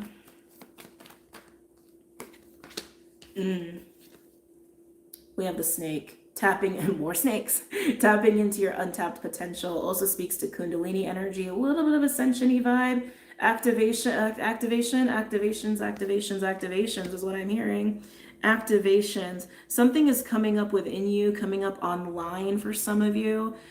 Oh, it feels good though. It literally feels like pure creativity and just like light codes. It's always been there. Some of you, it's getting activated for the first time. Others of you, it's been activated, but it's been deep within you and it's kind of been buried and it's like bubbling up to the surface. So remember what I was saying in the beginning of this video with this week, that there is a bubbling up of things from the depths, whether it's painful shit or memories or what have you. I feel like for you, I don't want to say this. It's creativity. It's creativity. Some of you are going to realize, like, one, we're all creative beings, right? That's literally why we're here. We're here to just create an experience. That's all we're here to do. But like your unique creative self, like what that is, what that even wants to do, how that wants to flow through you, especially for my mystics out here, like there's probably going to be a lot of energy that wants to move through you, probably through your hands or through your voice or even through your body, like through dance. I'm just getting a lot of creativity is trying to happen within you. You need to allow it. This is also why play is being emphasized and just keeping things light and just going with the flow is being emphasized. Very similar to Earth, where Earth was getting into a lot of feminine. Oh, I just got really nauseous. Where Earth was getting into a lot of feminine energy. This feels like, I don't even know how to word for this. This isn't feminine. This is like cosmic ethereal. Like just extreme openness and flow is what is being asked of you, is what's being encouraged, so that this can actually have room, so you can actually be in this comfortably, is what they're saying. Comfortably. Yeah, wow, we got the B. B is not necessarily creative, it's actually like cultivation or co-creative with other people. It's building. This is a building energy, but I'm hearing it's about the creative energy that wants to flow through you. B is also collective, communal. Also comes with the nectar. They're saying the nectar. The healing elixir. Oh, water signs. I'm feeling some emotion now. Like I had to like, whoa, let's shake that out a little bit. The creative energy that's trying to flow through you, the reason they're emphasizing make space for this, play, be light, don't attach, be in like ultimate states of surrender and flow, because it's your healing elixir too. at the same time. This is also why the emotional body is being emphasized. As it comes up or is trying to come up, it may push up some of the painful things, okay? Or even some memories. Some of you may have coping mechanisms that you run to when you feel that, because that's also just a water sign thing, whether that's a person or a substance or a habit, whatever, right? It could be anything. I'm getting that like devil versus the rose, right? Devil versus love, like even devil versus lovers is also what I'm getting there too. So as this like light and creative energy is coming through, it's basically bringing up the gunk, right? That's been sitting around. And that is where I feel like you may run into a little bit of trouble there, okay? But just know as it comes up, it's just more surrender to flow. That's all it is. And I do think that whatever this creative energy is also going to inspire you to actually build something. Build something, create something, maybe even just go and spend time with people, community, tribe, right? Yes, this is for water. This is for water. But yeah, that's what I'm getting. It is also your elixir. It is your elixir. It is your elixir. It is your elixir. It is your healing elixir. Wanted to be said a lot of times. Can I get one final card for water signs, please? And then we'll move on to tarot and then we'll wrap this up. Am I taking these two? Yes. Wow. Oyster and crocodile. So similar to earth signs. So it's interesting. Air and fire kind of have their thing going on, and earth and water kind of have their thing going on for this week. But with oyster being out here, I do feel a little bit of that protective bubble or shield. Some of you, I'm hearing vault. Some of you, it's actually where some of this gunk has been hanging out, where some of the suppressed stuff has been hanging out. Crocodile is also here to say you can deal with this. Crocodile is a card of emotional regulation. I look at it as a very primordial animal medicine, kind of akin to like scorpions and spiders and centipedes and things like that. Well, centipedes, not getting into that. But anyway, this is about regulating yourself and moving through some of the darkest, craziest emotions and being able to be okay. For my empaths, this whole like let it flow through you, let it flow through you, like my mystics, this is also about mastering your gifts, especially if you are an empath, so that you're not impacted emotionally by your gift, okay? But oyster is a closed off, protected sort of a energy, and I just feel like you guys have been in the oyster, or it is about the gunk that's been kind of vaulted away, closed away. If you allow this to come up, yeah, it's gonna bring up some shit, some gunky gunk, but at the same time, it's gonna be very healing. Any kind of creative anything is gonna be amazing for you this week, no matter what it is. We are creative beings. We can create anything. Whether that's carpentry, cooking, painting, whatever. There's so many things. That is your healing elixir, so just embrace it.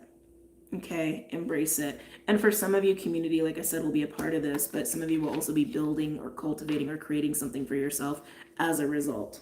All right? I feel like there's also a need for you to be brave too. I forgot who else had that, but there's a need for you to be brave in this as well.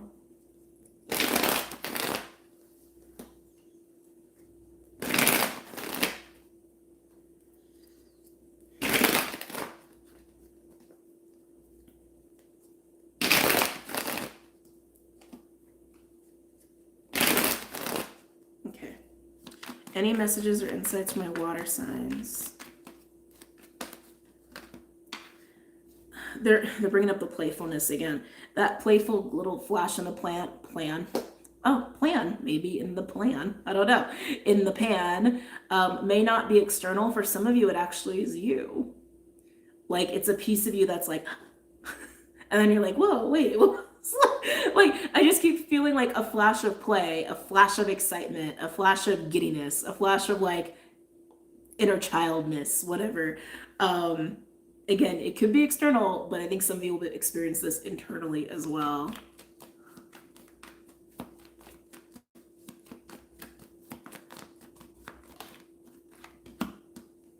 Two of Wands. Okay. Two of Wands indicates a crossroads, needing to make a certain decision or put your energy investment towards something. So highlighting again some of the astrology, some of us have initiated already certain investments, some of us have not. But whether you are deepening certain investments or starting them, investments into circumstances, relationships, opportunities, paths, etc., that are fulfilling, that are part of what we feel a calling to. And for some, it's going to be highly material based or related to money, career, domestic situations, that sort of deal, contracts, right? But yeah, I feel like for you, water signs, like you're right on the brink, is what I want to say, of initiating a certain investment. You're on the brink. You're on the brink. It's dependent on how much you're surrendering to the snake energy versus like fighting and staying in the oyster mode. Okay, but that's, you're right on the brink, water signs. You're right on the brink. Like, I feel like it's like so weird how this is feeling. Like, okay, if you're just like in a space of just clouds and fog cover, you can't see shit. You can't see anything beyond your nose, right? It's like you're turning, and you're like, okay, I think it's this way. Like, I think this is the way. I think this feels right. Like, that's how it is. But what's going to take you over the edge is fully surrendering to this like creative energy, these activations for some of you, this inspiration, which means confronting the gunk and the stuff coming up from the depths. So like you're facing the direction, you can feel it. It's like not tangible, but like something's telling you, yes, this way. And then you feel the crappiness, you feel the gunk.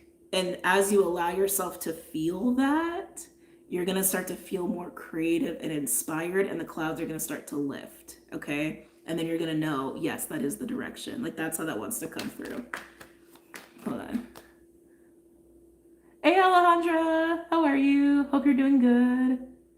My investment that has been so fulfilling, it is already. Wait. Did I miss something? Hold on, I missed your announcement. Hold on a second. Let me go back. African of Mexico are welcoming a female as president for the first. What? Oh my God, that's crazy. Oh, that's amazing. That's amazing. This cohort I joined, love it so. Oh, congratulations. Congratulations. Okay. Moving forward. Love to hear some good news like that. You came in at the perfect time in the water sign read too.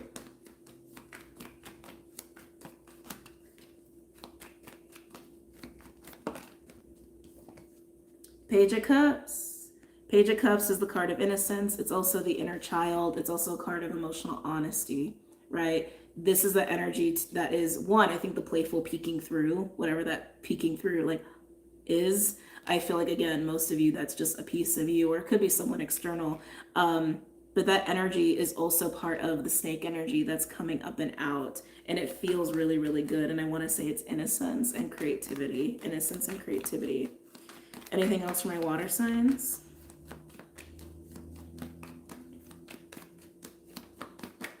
Am I taking that? No. Anything else for my water signs? For Cancer, Pisces, Scorpio. We have strength coming out. Strength is confidence, bravery, courage. I feel like it's mostly courage. I also feel like it's you being aware of your pain body. It's just how it wants to be said. Being aware of your pain body and having a healthy relationship with it, not allowing anything to be like shoved away in the vault, so to speak, that is actually going to be good for you and is more aligned with the Page of Cups, that playful, innocent, creative sense of self. So I feel like you're just getting into a better relationship with self, but also I can feel the courage there, the bravery there. Can I get final cards for water signs? Ooh, hold on. I want my final card. Final card for water signs, please. Final card for water signs. I'm gonna show you guys in a second. This just got interesting. Oh, I love it. I love it. Look what just came out, water signs. That looks very yummy. I don't know about you, but that looks really good.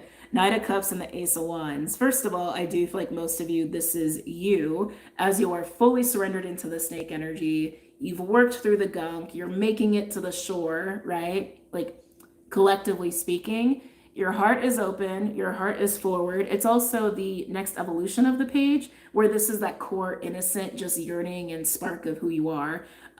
This is you being aware of it and doing something with it, but also in alignment with your sacred flame, the Ace of Wands, your sense of passion, your sense of inspiration and creativity and desire, and you're moving forward to the new shore, safe shore, your investments, so to speak. Some of you, this could absolutely be somebody who's coming in on the scene to give you an offer to express something to you that's very honest and very emotional and very passionate, which this kind of screams romance and dating, so that may apply to whoever it needs to apply to. You would already know. I don't think that'll be too much of a shocker.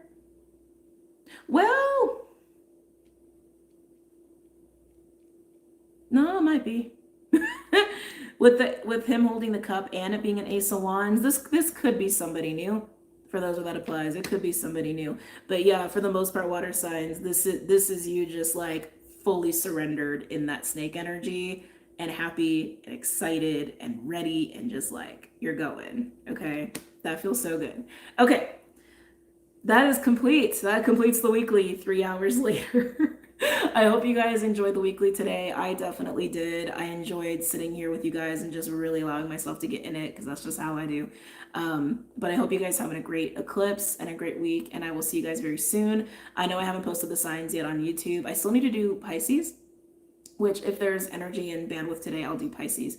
And then you'll see them post as they post. And if I have time to do an astrology talk, I will do it. But it's all if I have the bandwidth or time. I've definitely been encouraged to like take things slow with this eclipse. Like I said, I've been journeying a lot. Y'all know how it is. But anyway, I'm going to bounce. And oh, for those who came in late, there are links below for anybody who's looking to offer support or donations to Hurricane Helen, families that have been impacted by Hurricane Helen.